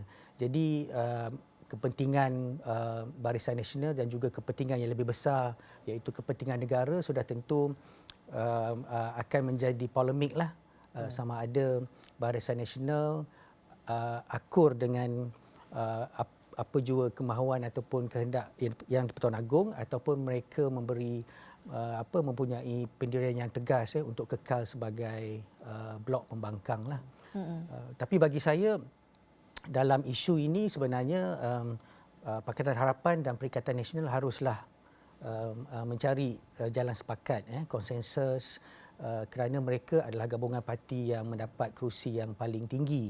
Jadi Barisan Nasional mempunyai kerusi yang sangat kecil, 30 kerusi saja. Jadi kedua-dua gabungan parti ini perlu mencari jalan penyelesaian lah ataupun bertolak ansur. Dan tetapi persoalan yang paling utama saya rasa ialah siapa Perdana Menteri kan. Itulah soalan kami pun. Jadi sebab Perikatan Nasional mereka pun nak meletakkan calon mereka dan Pakatan Harapan pun nak meletakkan calon mereka. Jadi bila kedua-dua gabungan parti ini bergabung, siapa Perdana Menteri yang patut diletakkan walaupun ramai mengatakan bahawa Datuk Seri Anwar patut diberikan peluang kerana gabungan partinya mendapat kerusi yang lebih tinggi dan undi popular dan sebagainya. Tetapi satu pihak yang lain juga mahu meletakkan seorang calon lagi, itu Tan Sri Muhyiddin. Jadi saya fikir siapa calon Perdana Menteri itu juga akan menentukan gabungan kerajaan yang baru nantilah. Ya, bercakap mengenai perkara itu juga, saya nak wawarkan poll yang kami buatkan. Sebenarnya kita telah pun tanyakan kepada orang ramai berkenaan dengan apa mungkin keputusan yang terbaik untuk Malaysia ketika ini. Kerajaan jenis apakah yang mereka mahukan. Ada 3, kalau boleh bawa naik poll yang telah kita lakukan setakat jam 8 suku pagi ini, mungkin keputusannya. Kita bagi 3 jenis jawapan dekat situ. Campuran, perpaduan dan minoriti. Dan setakat jam ini, kalau kita boleh imbas kembali, ramai yang memilih unity government untuk kita adakan untuk kerajaan pilihan. Itu sebanyak 57% memilih kerajaan perpaduan. Tetapi apa pun ini terletak kepada, saya kira, apa yang akan berlaku pada hari inilah usai pertemuan 30 ahli parlimen menghadap Yang di-Pertuan Agong. Tapi Dr. Mazlan, saya nak menyentuh juga mengenai perkara itu. Sejauh mana rakyat terjejas akibat penangguhan pembentukan kerajaan ini? Adakah kita boleh menunggu selama beberapa hari lagi atau adakah kita perlu ada tarikh tutup by hook or by crook? Hari ini kita perlu ada keputusan. Ya, kita rakyat Malaysia, kita mengharapkan yang terbaik supaya kebuntuan ini dapat dipecahkan kalau boleh hari ini ataupun selewat-lewatnya esok hari. Kerana kita tahu bahawa negara kita sekarang berdepan dengan banyak situasi yang boleh mewujudkan keadaan yang tidak baik untuk rakyat. Pertama sekali kita lihat dari segi ekonomi. Kerana keadaan ekonomi bukan sahaja masalah dalaman, masalah luaran. Krisis Ukraine, Rusia yang belum lagi selesai, ia mempengaruhi ekonomi. Dan perkara ini menjejaskan kita. Kerana Malaysia ini adalah sebuah negara yang melaksanakan ekonomi terbuka, pasaran bebas. Sudah pastilah kesan-kesan di peringkat antarabangsa itu akan memberi impak kepada negara kita. Dan kita lihat keadaan currency, tukaran asing kita tidak memihak pada kita sekarang. Semakin rendah nilai mata wang kita akan menyebabkan hutang bertambah dan juga perbelanjaan import kita meningkat dan dia akan memberi tekanan kepada kos hidup rakyat. Maka yang paling mustahak sekali adalah belanjawan 2023 tertangguh selepas dibentangkan sebelum PRU ke-15 Parlimen dibubarkan. Maka bajet ini perlu dibentangkan semula di Parlimen secepat mungkin. Untuk apa? Tujuannya adalah untuk mendapat kelulusan kerana implementasi belanjawan itu mesti dibuat pada bulan Februari tahun hadapan. Sekarang dah bulan 11. Dan biasanya selepas tertubuhnya kerajaan, kita mengambil masa juga untuk mengadakan sidang Parlimen. Dan perbahasan belanjawan ini biasanya lazimnya memakan masa begitu lama. 8 minggu tidak kurang akan ada perbahasan ini. Maka kalau kita lihat dari sudut perjalanan, proses dan prosedur belanjawan ini, ia memerlukan masa. Sedangkan tahun hadapan sudah tidak lama. Bulan Februari mesti diimplementasi. Mesti wang ini mestilah boleh digunakan untuk perbekalan negara. Jadi pada bulan 2, kalau dilengahkan, bulan Mac belum tentu lagi dapat diimplementasi kerana dia melalui proses dan prosedur yang sangat rumit. Maka kesegeraan menubuh kerajaan sekarang adalah satu keperluan. Maka saya fikir kita lihat tadi poll yang dibuat oleh Astro awal ni menunjukkan bahawa rakyat nak kepada perpaduan, kerajaan perpaduan. Kenapa dibayangkan kerajaan perpaduan? Mungkin rakyat bukan tidak begitu faham mengenai minoriti. Kerajaan minoriti ataupun kerajaan yang lain, ya, caretaker tadi. Tapi kenapa rakyat nampak sokongan itu kepada unity? Kerana unity government itu sebenarnya adalah satu iltizam daripada semua pihak yang berbeza pandangan. Kerana nasihat Seri Paduka Baginda Yang di-Pertuan Agong adalah kita utamakan kerajaan, kita utamakan rakyat dan negara. Maka apa yang terbayang pada fikiran rakyat adalah kita berdamailah dan bersama-sama kita bina satu pemerintahan. Oleh kerana kebuntuan ini, kalau mana-mana parti ada simple majority, sekurang-kurangnya tidak ada masalah. Boleh saja tubuh kerajaan, tetapi kita berdepan dengan situasi tidak menentu kerana tidak ada mana-mana parti politik yang mempunyai simple majority, sekurang-kurangnya. Maka penyelesaian kepada masalah yang ada ini adalah antaranya optionnya adalah mewujudkan kerajaan perpaduan, di mana kerajaan perpaduan ini akan menjamin ketelusan, menjamin keharmonian dalam pemerintahan dan pada masa yang sama rakyat akan mendapat banyak manfaat. Tetapi apa-apa pun terpulang kepada parti politik kerana mereka mungkin ada pertimbangan-pertimbangan tertentu. Kita raikan juga mungkin mereka ada prinsip yang perlu mereka ketengahkan dan seumpamanya. Ya, menarik sekali. Dato' Ismail Suhaman, kalau kita lihat ada dengan keadaan ketika ini, adakah ini maksudnya para pemimpin parti-parti politik ini perlu berjiwa besar meletakkan kepentingan negara di hadapan dan juga menunjukkan apakah yang sebenarnya dimaksudkan ciri-ciri seorang pemimpin. Datuk. Okay, betul. Kadang-kadang banyak orang memperkatakan persoalan menjual prinsip. Kan? Sebab prinsip itu benda yang agak besar teras kepada perjuangan dalam mana-mana parti politik.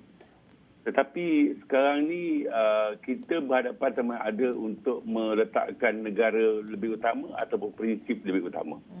Itu yang menjadi pertimbangan menyebabkan bakal-bakal Perdana Menteri ini berkali-kali terpaksa mungkin berbincang, bermutakarah dalaman komponen dan juga di antara parti-parti yang lain, sama ada untuk mewujudkan keadaan campuran ke, gabungan ke atau minoriti. Sebab kata akhirnya daripada keputusan agung ya. Tapi apapun kita memang mengharap supaya selepas kata orang banyak kemudian berlaku dan iktibar kita ambil daripada pada tahun-tahun sebelum ini di mana wujud 3 Perdana Menteri itu dan sekarang nampaknya akan berlaku lagi, saya fikir begitu, maka kadang-kadang kita terpaksa mengenepikan persoalan prinsip sementara. Tetapi persoalan ini timbul ialah ada juga sebahagian golongan daripada parti tertentu ni mereka tidak bersetuju dengan presiden mereka ini kerana apabila kata contohnya dia bergabung dengan parti yang dipikirkan itu, maka akan wujud satu kelompok pula yang mereka sanggup keluar, mereka sanggup tidak akan bersama dan against presiden. Itu yang menjadi kemelut juga sekarang ni yang menyebabkan keputusan tidak boleh dibuat secara kata orang telus dan ada lagi perkara-perkara yang disimpan ya. Jadi walaupun bagaimanapun kita memang masih lagi mengharap ya untuk kalau betul-betul nak utamakan rakyat Malaysia dan mengenepikan persoalan personal, saya fikir mereka terpaksa berkorban ya untuk mengutamakan rakyat ya, mengutamakan apa yang lebih penting udah perjuangan lebih demi bangsa, agama dan negara. Itu saya fikir yang utamanya. Kerana kita tak mahu nanti kalau kerana kita berbalas sesama sendiri, kita tidak dapat kata putus, akan wujud pula anasir-anasir keselamatan negara yang boleh mengancam negara ini. Yang mungkin boleh menjejaskan banyak persoalan-persoalan yang lebih besar, iaitu ekonomi, merudumnya mata wang seperti mana yang dikatakan oleh rakan-rakan.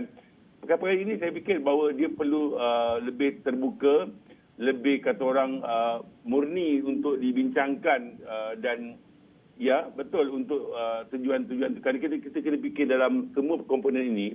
Contohnya dalam PH dia ada yang besar, PKR, and then DAP, and then dia ada mana. Mereka ini mempunyai prinsip yang berbeza sebenarnya tapi digabungkan. Jadi satu perkataan. Manakala PN yang besarnya bersatu dan juga PAS. Mungkin ada sikit slightly berbeza tetapi mereka sanggup bersama. Tapi bila contohnya kenapa Tan Sri Muhyiddin berfikir bahawa mereka tidak mahu wujud gabungan ataupun sebagainya ataupun paduan, kerana dia kena fikir juga rakan yang lagi satu tu untuk sama ada dia setuju atau tidak, sama ada PAS setuju atau tidak. Kerana ketika kempen macam-macam tuduhan wujud macam-macam, tapi adakah mereka boleh maafkan? Persoalan-persoalan ini yang menjadi pertimbangan ya. Manakala katakan dalam BN ada UMNO, ada MITMD dan sebagainya. Tetapi UMNO juga mempunyai satu prinsip yang agak mungkin thoroughly lebih kepada perpaduan Melayu dan Islam. Tetapi UMNO mungkin tidak boleh terima DAP secara jelas kat situ.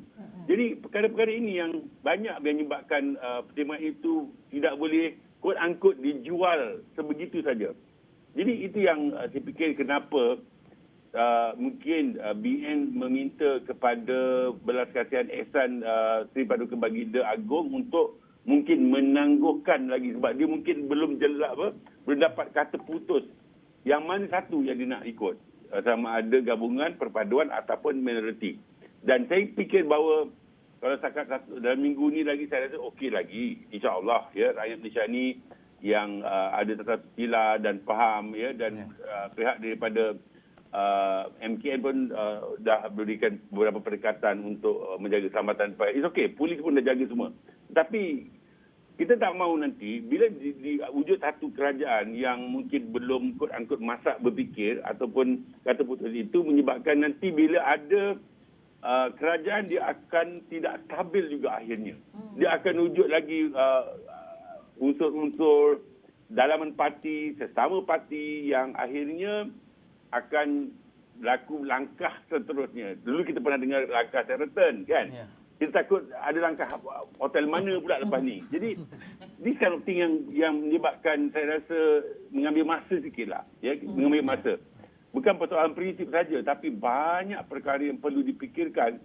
Persoalan mungkin lebih pada agama, bangsa, negara dan pertentangan dari segi ideologi itu saya rasa menjadi satu titik bengik yang bukan titik bengik, tapi itulah yang menyebabkan susahnya nak wujudkan mana-mana perpaduan. Sebab tak semua orang sanggup menjual maruah perjuangan sebagai contoh.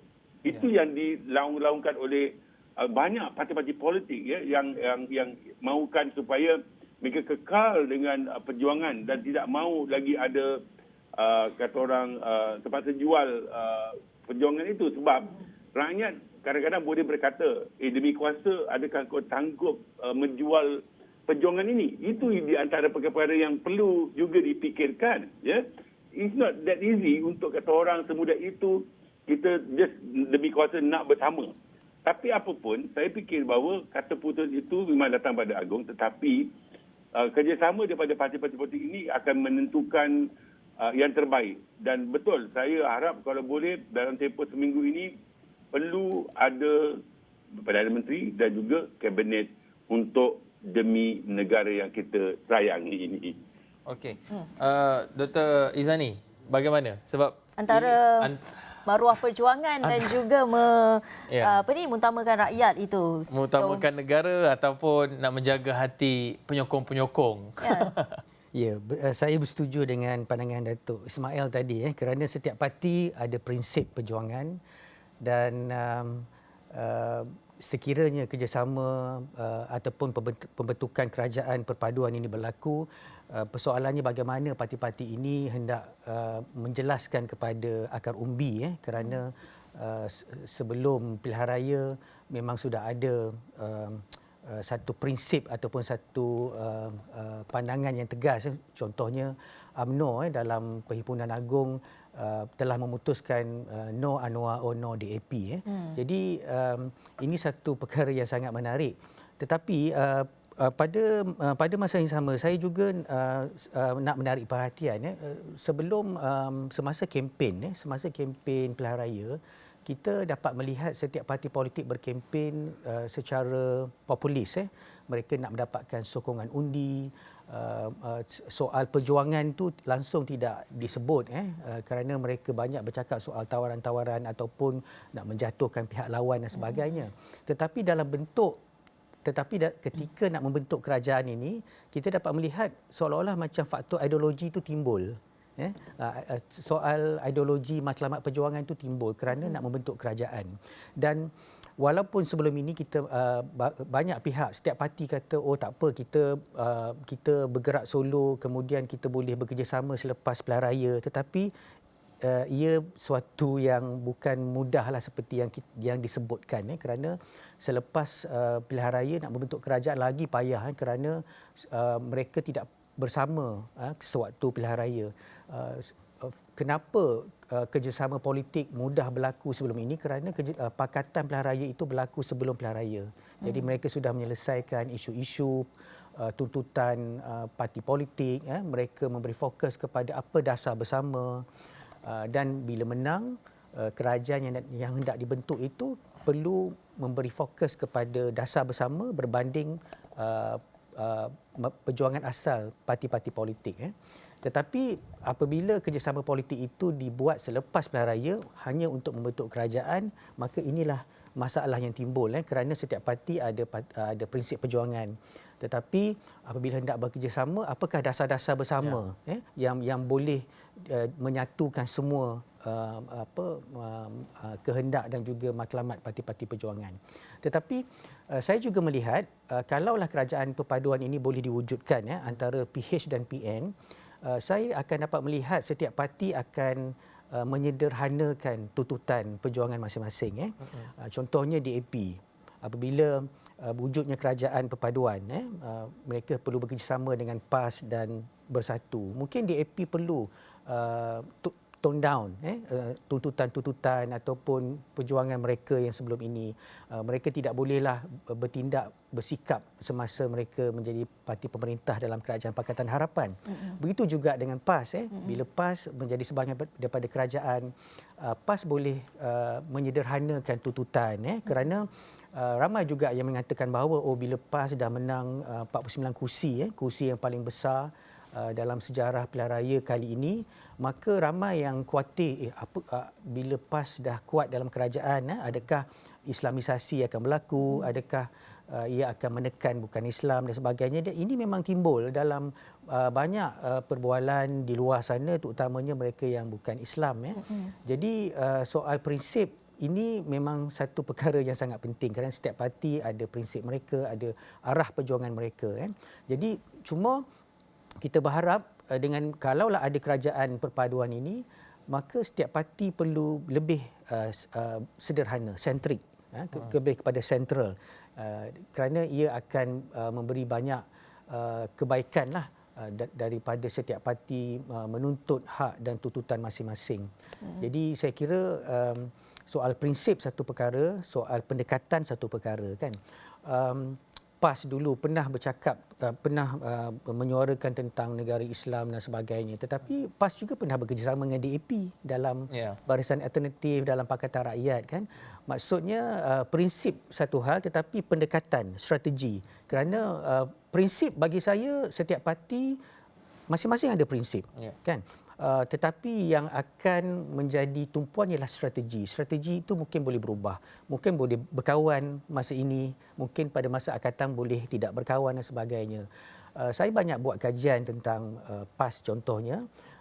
PAS walaupun dia bekerjasama dengan DAP, walaupun dia bekerjasama dengan mana-mana parti politik, PAS tidak pernah meninggalkan perjuangan asal parti. Tetapi apa yang mereka lakukan ialah strategi, pendekatan mereka berubah. Kalau dulu mungkin tidak boleh bekerjasama, sekarang boleh bekerjasama. Tetapi prinsip masih kekal. Saya kira bukan PAS saja, semua parti sama. Contohnya UMNO. UMNO dengan Perjuangan Melayunya itu prinsip dia. Tetapi mungkin dalam masa situasi sekarang ini, UMNO perlu mengambil pendekatan yang lebih fleksibel. Cuma bagaimana UMNO nak menjelaskan kepada akar umbi itu satu perkara lah, kerana mereka telah membuat satu ketetapan. Tetapi dengan satu tindakan yang kalaulah mereka nak bekerjasama dengan Pakatan Harapan contohnya, mereka perlu menjelaskan kepada akar umbi bagaimana mereka nak meyakinkan ahli-ahli yang pengundi-pengundi yang menyokong mereka. Sebab berdasarkan kenyataan-kenyataan pemimpin, saya melihat mereka menggunakan pengundi mengundi mereka untuk ini, bukannya untuk kerajaan perpaduan dan sebagainya. Jadi contohnya Perikatan Nasional, mereka mendapat jumlah kursi yang besar.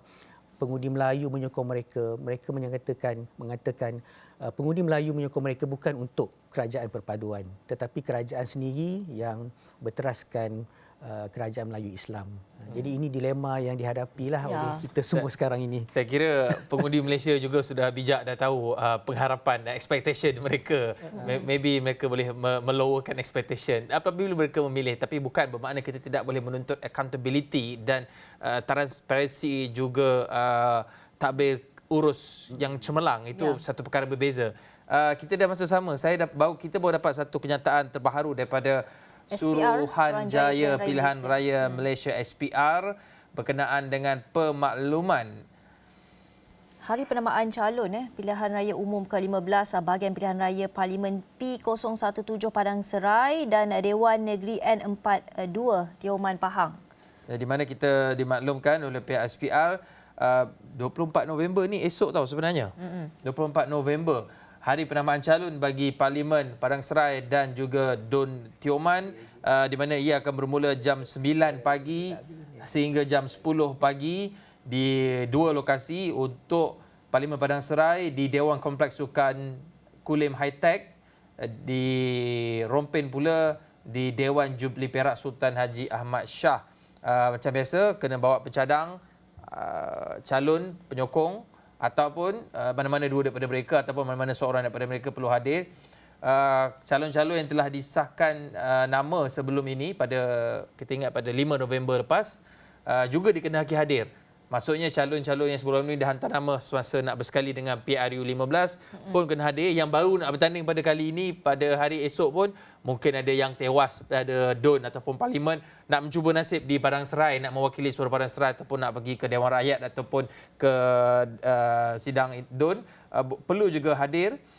Sebab SPI kata bagi melancarkan proses penamaan calon, mereka yang ingin bertanding dalam PRU ke-15 bahagian pilihan raya Padang Serai dan DUN Tioman ini kenalah isi borang buat SEM akad awal.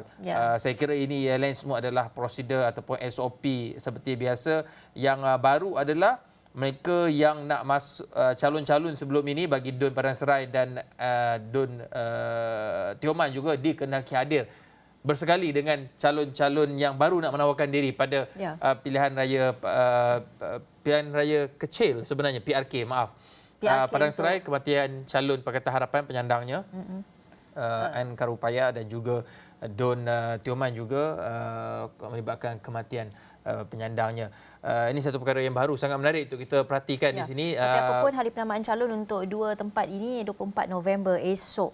Itu pastinya dalam kenyataan terbaru agak SPR. Awal sebenarnya agak terkejut sebenarnya awal. Mungkin nak selesai lagi masalah. Ya, ini satu perkara yang menarik.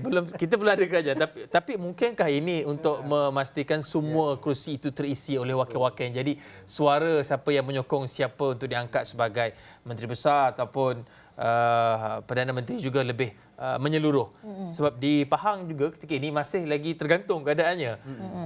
Di Perak dan di Perlis sudah ada Menteri Besar Kerajaan Perpaduan, tapi di Pahang belum ada lagi sebab DUN Tioman ni kerajaan gabungan kalau di Perak tu. Gabungan. Kerajaan gabungan. Ini menarik untuk kita perhatikan, Doktor. Tapi Dr. Mazlan, kalau kita cakap kan, kata kuncinya dekat sini, kita mahukan kestabilan. Apa pun saja keputusan yang bakal berlaku pada hari ini, kita mahukan kestabilan ini dikekalkan dalam tempoh yang kalau boleh sehingga PRU depan. Tapi bagaimana sebenarnya, sebab kita bakal berhadapan dengan pilihan raya negeri. Adakah pergolakan yang berlaku ketika ini akan berulang bila ada PRN nanti? Ya, sebenarnya kita kira rakyat sudah tidak mampu lagi untuk menghadapi kemeluk-kemeluk politik ini. Kerana 2 tahun yang lepas, lebih 2 tahun yang lepas, kita selepas berlakunya gerakan Sheraton itu, kita lihat keadaan politik Malaysia agak tidak stabil. Berlaku pertukaran beberapa Perdana Menteri, kemudian pada masa yang sama pandemik COVID pada masa itu melanda rakyat, menghadapi PKP yang berpanjangan, kesannya kepada rakyat sebahagiannya hilang pekerjaan, ada yang terpaksa sekarang bekerja melakukan 2 pekerjaan, ada anak yang menjadi yatim piatu, kehilangan ayah dan mak tanpa disangka-sangka selepas pandemik COVID itu. Maka kita rakyat mengharapkan supaya mandat yang mereka beri dalam pilihan raya ke-15 yang baru-baru ini akan dapat menyelesaikan politik negara ini. Sebab itu kita lihat kadar keluar mengundi adalah sangat besar. Dengan mempertimbangkan pertambahan jumlah pengundi baru itu, kira-kira 70% menunaikan tanggungjawab itu adalah sesuatu yang besar. Menunjukkan bahawa iltizam rakyat ini mahu memberi mandat kepada parti untuk mewujudkan sebuah kerajaan yang stabil. Akan tetapi hakikatnya yang berlaku sekarang seperti yang dijangka, tidak ada juga mana-mana parti politik yang mendapat simple majority.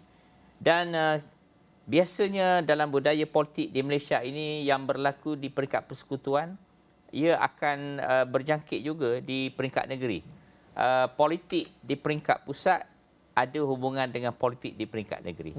Kita bakal berdepan dengan pilihan raya negeri yang berlaku sekurang-kurangnya 6 bulan daripada sekarang, iaitu di Selangor, Pulau Pinang, Negeri Sembilan, Kelantan, Terengganu dan Kedah.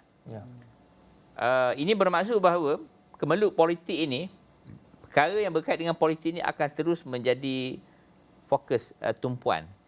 Jadi saya kira penyelesaian di peringkat persekutuan ini perlu disegerakan.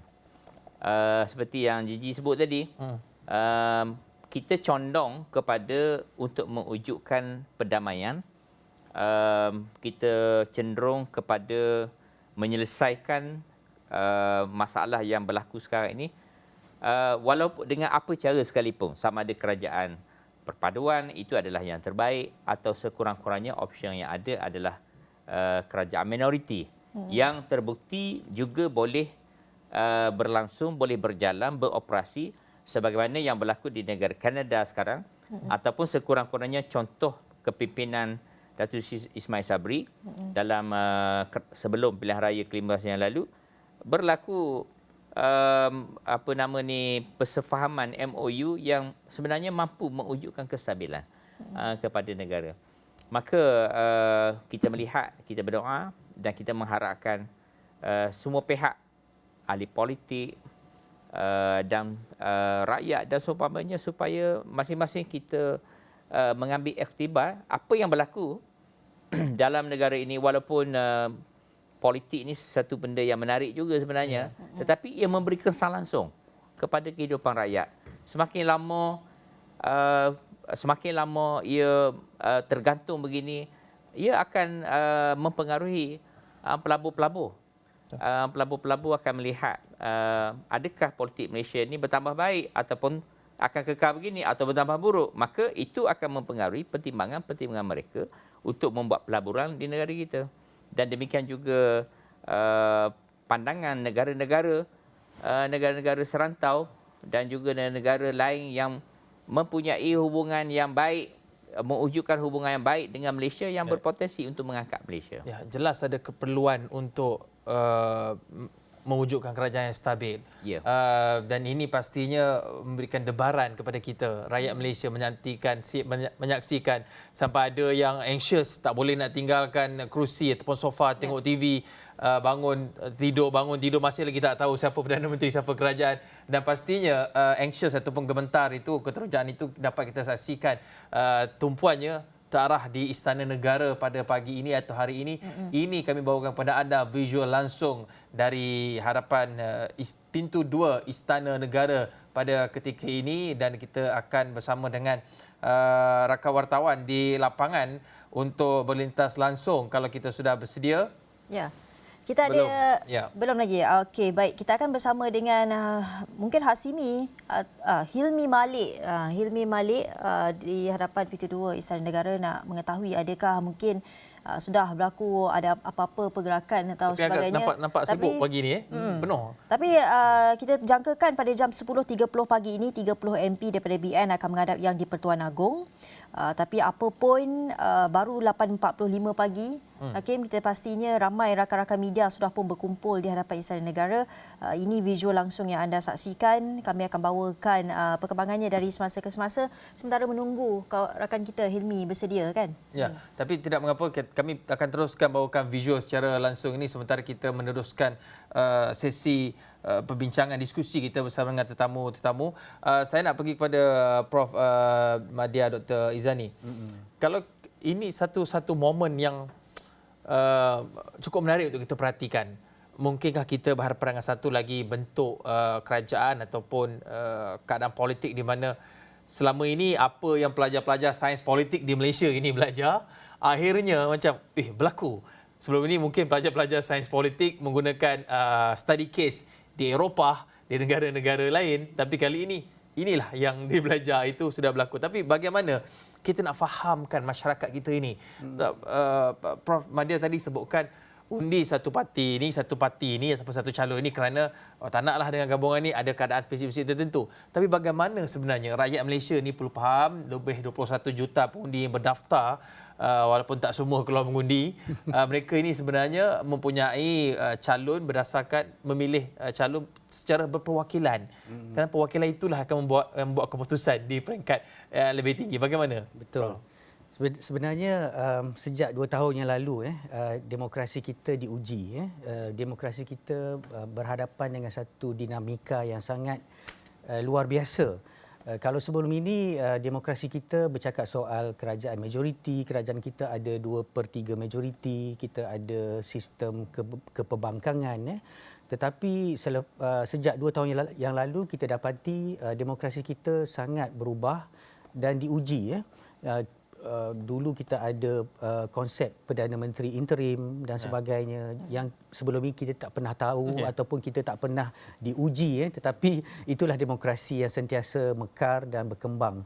Tetapi saya bersetuju dengan Hakim tadi, rakyat juga perlu diberikan pengetahuan dan kefahaman yang jelas juga tentang demokrasi ini, kerana memang betul rakyat telah memberikan undi kepada dalam pilihan raya, telah membuang undi, tetapi pemimpin yang telah dipilih melalui pilihan raya, gabungan parti telah diberikan mandat, maksudnya mandat daripada rakyat.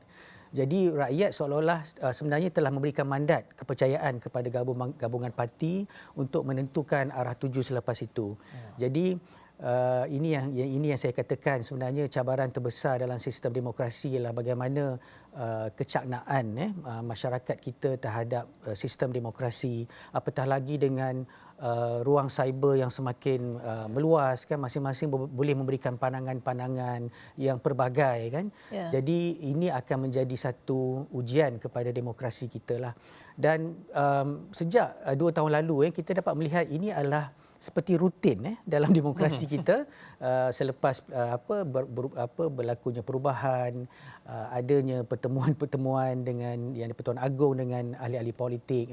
Tetapi pada masa yang sama juga kita juga dapat melihat bagaimana konsep raja berperlembagaan kita lah, fungsi dan peranan yang di-Pertuan Agong sebenarnya sangat besar, kerana banyak pihak mengatakan bahawa sekiranya parti politik kita ini bergerak tanpa ada satu lagi konsep raja berperlembagaan yang memayungi, yang above the political parties, saya kira parti politik kita akan berhadapan dengan banyak lagi krisis, dan kita sebenarnya dah tak boleh menampung lagi keadaan politik kita yang tidak stabil. Bercakap tentang impak tadi, Dr. Mazlan pun banyak sebut tentang dari segi impak kepada ekonomi. Saya juga khuatir kalau keadaan ini berterusan, ketidakstabilan ini, bagaimana dengan pelabur-pelabur asing. Kita tengok di Indonesia, banyak negara luar yang sudah kehadapan dari sudut ekonomi. Indonesia juga mereka ada persaingan politik yang sangat besar. Parti politik mereka, jumlah partinya lebih besar daripada kita. Tetapi selepas pilihan raya, mereka boleh mendamaikan ketegangan apabila Presiden Jokowi mengangkat sumpah sebagai presiden. Beliau mengambil Prabowo sebagai kabinet, dalam kabinet, dan akhirnya reda ketegangan politik itulah. Maksudnya di Indonesia dinamika politik mereka lebih baik berbanding dengan kita. Mungkin kita baru nak belajar, baru nak kenal, baru nak tahu bagaimana. Jadi ini satu sebenarnya potensi yang baik untuk kita terokai dalam dunia demokrasi kita lah, yang semakin fleksibel. Ya, itulah harga yang perlu kita bayar untuk sebuah demokrasi, Prof. Tapi kita nak pergi di hadapan Istana Negara di pintu 2 bersama Hilmi Malik. Hilmi mungkin boleh beri perkabaran baru di Istana Negara. Kita tahu lebih kurang berapa jam lagi, 2 jam lagi nak ke 10.30 pagi itu. Mungkin bagaimana keadaannya di sana, Hilmi? Baik, terima kasih Gigi. Assalamualaikum dan selamat pagi. Dan hari ini masih lagi media berkampung di pintu 2 Istana Negara ini. Hari ini merupakan hari keempat petugas media hari ini berkumpul di pintu 2 Istana Negara bagi untuk membawakan perkembangan siapakah bakal yang menjadi Perdana Menteri yang untuk meneraju Malaysia pada hari ini. Dan apa yang boleh saya kongsikan setakat ini, kita masih lihat antaranya adalah petugas ataupun anggota polis telah mula berkumpul, dan beginilah keadaannya sama seperti hari sebelumnya. Dan apa yang penting hari ini adalah pergerakan yang bakal kita saksikan, di mana difahamkan semalam titah Yang di-Pertuan Agong di mana telah pun menitahkan 30 ahli BN untuk hadir ke Istana Negara bagi menghadap untuk mengemukakan apa yang bakal mungkin yang dipersetujui oleh kesemua 30 ahli BN ini, dan itu yang akan menjadi fokus pada hari ini untuk kita melihat apa perkembangan yang akan dibawakan. Dan kalau kita nak lihat semalam, sebenarnya kenyataan daripada pihak MIC sendiri, Datuk Seri M. Saravanan, di mana katanya pihaknya memohon agar titah untuk menghadap hari ini dapat ditangguhkan, dan saya tidak pasti sebenarnya apa mungkin yang bakal lagi dibincangkan oleh ahli-ahli daripada BN sendiri, dan yang saya pasti buat masa ini percaturan masih giat lagi berlangsung sementara untuk mendapatkan satu kata putus berhubungan siapakah yang bakal disokong untuk menjadi Perdana Menteri. Dan sebenarnya apa yang boleh saya katakan, situasi yang dapat kita lihat ini pastinya rakyat Malaysia khususnya masih lagi ternanti-nanti, masih lagi tertunggu-tunggu siapakah yang bakal diumumkan secara rasmi untuk meneraju negara ini. Kita dapat lihat sebelum ini keputusan telah pun dikeluar, bagaimanapun tiada majoriti yang kukuh dapat kita lihat daripada angka-angka yang telah pun dikemukakan oleh SPR, dan inilah yang saya kira mungkin rakyat Malaysia perlu faham. Mungkin kalau sebelum ini ada yang mengatakan bahawa kita telah undi, kita telah jalankan tanggungjawab, kita telah lihat angka-angka yang telah pun mungkin mendominasi, tapi mungkin ada yang masih tidak jelas kenapakah keadaan sehingga kini masih tergantung, dan ini sebenarnya perkara yang perlu diperjelaskan kepada rakyat Malaysia bahawa kita melihat daripada sudut angka majoriti untuk menubuhkan sebuah kerajaan, dan ia mungkin kalau kita lihat sekarang PH mungkin mendahului daripada segi angka ataupun kepercayaan yang telah pun diletakkan kepada rakyat untuk memilih PH mungkin untuk meneraju negara ini. Tapi dalam masa yang sama beginilah keadaannya, keadaan yang masih lagi tergantung, dan kita melihat sokongan daripada kesemua pihak untuk mendapat satu keputusan yang jitu bagi membentuk kerajaan. Dan kita sekarang ini masih lagi menantikan apakah mungkin bakal berlaku pergerakan atau mungkin lagi situasi ataupun pergerakan seperti dahulu di mana ahli-ahli BN yang hadir menaiki bas, mungkin perkara ini bakal berulang pada hari ini. Ini yang kita tidak tahu, mungkin masih lagi menjadi teka-teki, dan kita juga perlu menunggu daripada pihak Istana Negara adakah permohonan untuk menangguhkan lagi titah menghadap itu bakal diperkenan oleh Yang di-Pertuan Agong ataupun bagaimana, adakah dia terima ataupun tidak. Inilah yang bakal kami bawakan pada hari ini, pergerakan-pergerakan penting di hadapan pintu 2 Istana Negara, dan saya kira juga petugas media buat masa ini masih ada lagi yang baru saja tiba untuk membawakan perkembangan. Kalau dapat juru kamera saya Rizal Rahim boleh pan sedikit untuk kita bawakan situasi semasa di pintu 2 Istana Negara, dan anda dapat lihat juga inilah keadaan mana kemah-kemah yang telah pun disediakan buat kami petugas media untuk menunggu.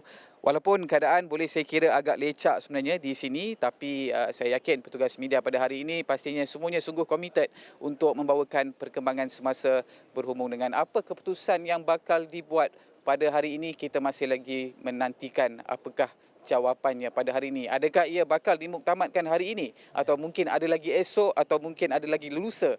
Itu yang akan masih menjadi tanda tanya pihak petugas media dan khususnya rakyat Malaysia yang telah pun menunggu dan tertanya menantikan siapakah sebenarnya yang bakal meneraju negara ini. Gigi? Ya, Helmi sekurang-kurangnya kalau nak menunggu di Istana Negara, di depan Istana Negara pintu 2 itu lebih bernasib baik sebenarnya dengan keadaannya di sana ketika itu. Sebab terima kasih Helmi Malik. Helmi Malik ni sebelum ni buat liputan di Johor sebenarnya. Tapi kenapa saya cakap keadaan lebih baik sekurang-kurangnya untuk Helmi ni, sebab saya nak membawa kepada satu perbualan diskusi yang baru. Di Istana Negara, Agong keluar ke hadapan berjumpa dengan pengamal media, bertanya apa ada apa tak ada ni. Kemah, ada kemah. Kemudian disediakan tempat surau, tempat menunaikan solat. Disediakan portable toilet di situ. Nampak seperti macam memberikan, macam orang datang rumah tetamu bagi rumah begitu. Tapi ia adalah manifestasi betapa akhirnya kita melihat kepada satu lagi kuasa dalam negara ini, 3 pemisahan kuasa itu. Kita melihat kepada Seri Paduka Baginda Yang di-Pertuan Agong memayungi rakyat ini. Dr. Mazlan, bagaimana dalam situasi politik ini? Itu konteks saya berikan. Bagaimana akhirnya kalau semua parti-parti politik ini, saya ada prinsip, saya jaga penyokong saya jaga pengundi saya tidak boleh mengenepikan prinsip saya serahkan kepada Yang di-Pertuan Agong. Bagaimana akhirnya kita menyerahkan kebijaksanaan itu kepada Seri Paduka Baginda Yang di-Pertuan Agong untuk memayungi rakyat, memastikan kita faham doktrin pemisahan ataupun pengasingan kuasa itu, tapi bagaimana peranan yang boleh dimainkan dalam sistem raja berpelembaga kita ini untuk kita sama-sama menyokong antara satu sama lain. Ya, institusi raja adalah institusi yang memainkan peranan penting di dalam sistem negara kita. Negara kita mengamalkan demokrasi berparlimen dan raja berperlembagaan. Dan raja adalah satu institusi yang sebenarnya boleh memainkan peranan untuk akhirnya menjadi payung yang akan menyelesaikan kemeluk yang sebenarnya tidak boleh diatasi oleh ahli-ahli politik. Beruntungnya kita Malaysia ini kerana negara kita memiliki institusi raja. Kita lihat di negara-negara yang tidak ada institusi raja, ya, akhirnya berakhir dengan pertumpahan darah, berakhir dengan berlakunya perkelahian dan seumpamanya. Tetapi di negara kita dan juga negara yang biasanya yang ada institusi raja ini, akhirnya rakyat juga akur, ahli politik juga akur. Misalnya jiran tetangga kita, Thailand sebagai contoh. Di sana ada baju merah, ada baju kuning, mereka berarak, berpolitik. Tetapi akhirnya apabila raja melihat sesuatu elemen yang mungkin akan membawa kemudaratan kepada negara, maka raja akan panggil menghadap. Akhirnya raja ini dapat menjadi penawar kepada ahli-ahli politik yang sedang bergelut itu, akhirnya mereka memilih jalan perdamaian. Dan begitulah juga di Malaysia ini, kerana institusi raja berada di atas politik. Semua rakyat yang berbeza pandangan politik ini sebenarnya mereka adalah rakyat kepada raja. Maka saya yakin sebenarnya dengan keluhuran institusi raja yang ada ini akhirnya mampu untuk mendamaikan, menyejukkan suhu politik yang sentiasa panas di Malaysia ini. Saya fikir Duli Yang Maha Mulia Sri Paduka Baginda Yang Bertuan Agong mempunyai kebijaksanaan untuk menangani situasi yang berlaku. Kita lihat di Perak, Tuanku Sultan Nazrin sendiri menjadi payung yang akhirnya dengan begitu pantas sekali negeri Perak juga menghadapi situasi tidak ada parti politik yang boleh menubuh kerajaan, tetapi tiba-tiba ada kerajaan campuran di antara Barisan Nasional dan juga Pakatan Harapan. Sebenarnya ini banyak tergantung juga kepada institusi raja yang dihormati oleh rakyat walaupun mereka berbeza ideologi politik. Ya, kita dalam masa sama kita juga mengikuti rapat pergerakan pemimpin politik pada ketika ini. Belum lagi Syazwani, tapi tidak mengapa. Kerana kita juga menghantar Syazwani di lapangan yang katanya dah bersedia, tapi rupanya belum. Tapi tidak mengapa, dia mungkin ada masalah komunikasi di situ, tidak mengapa. Kalau boleh, katanya dah ready, boleh kita dapatkan Syazwani di lapangan. Syazwani berada di lapangan, tapi tak pasti lagi. Ya, okey, baik. Sebenarnya kita tak ada masa untuk pergi ke Syazwani, tetapi kita ucapkan terima kasih kepada Dr. Mazlan Ali, penganalisis politik Universiti Teknologi Malaysia UTM, Profesor Madya Dr. Izzani Muhammad Zain, pensyarah Fakulti Ekologi Manusia Universiti Putra Malaysia UPM, dan juga di talian Datuk Ismail Suhaman, Ahli Majlis Profesor Negara. Apa yang pasti 3 jam dari sekarang kita rasa kita akan bawakan perkembangannya kerana sebanyak 30 ahli parlimen Barisan Nasional akan bergerak ke Istana Negara untuk bertemu dengan yang di-Pertuan Agong. Dan kita tahu mengikut kenyataan semalam, Agong akan bertemu setiap daripada mereka ini secara individu untuk membolehkan satu keputusan dibuat berkenaan dengan progres pada hari ini. Okey. Tapi sebenarnya sebelum kita tamat ni, sebab saya dah nampak Syazwani.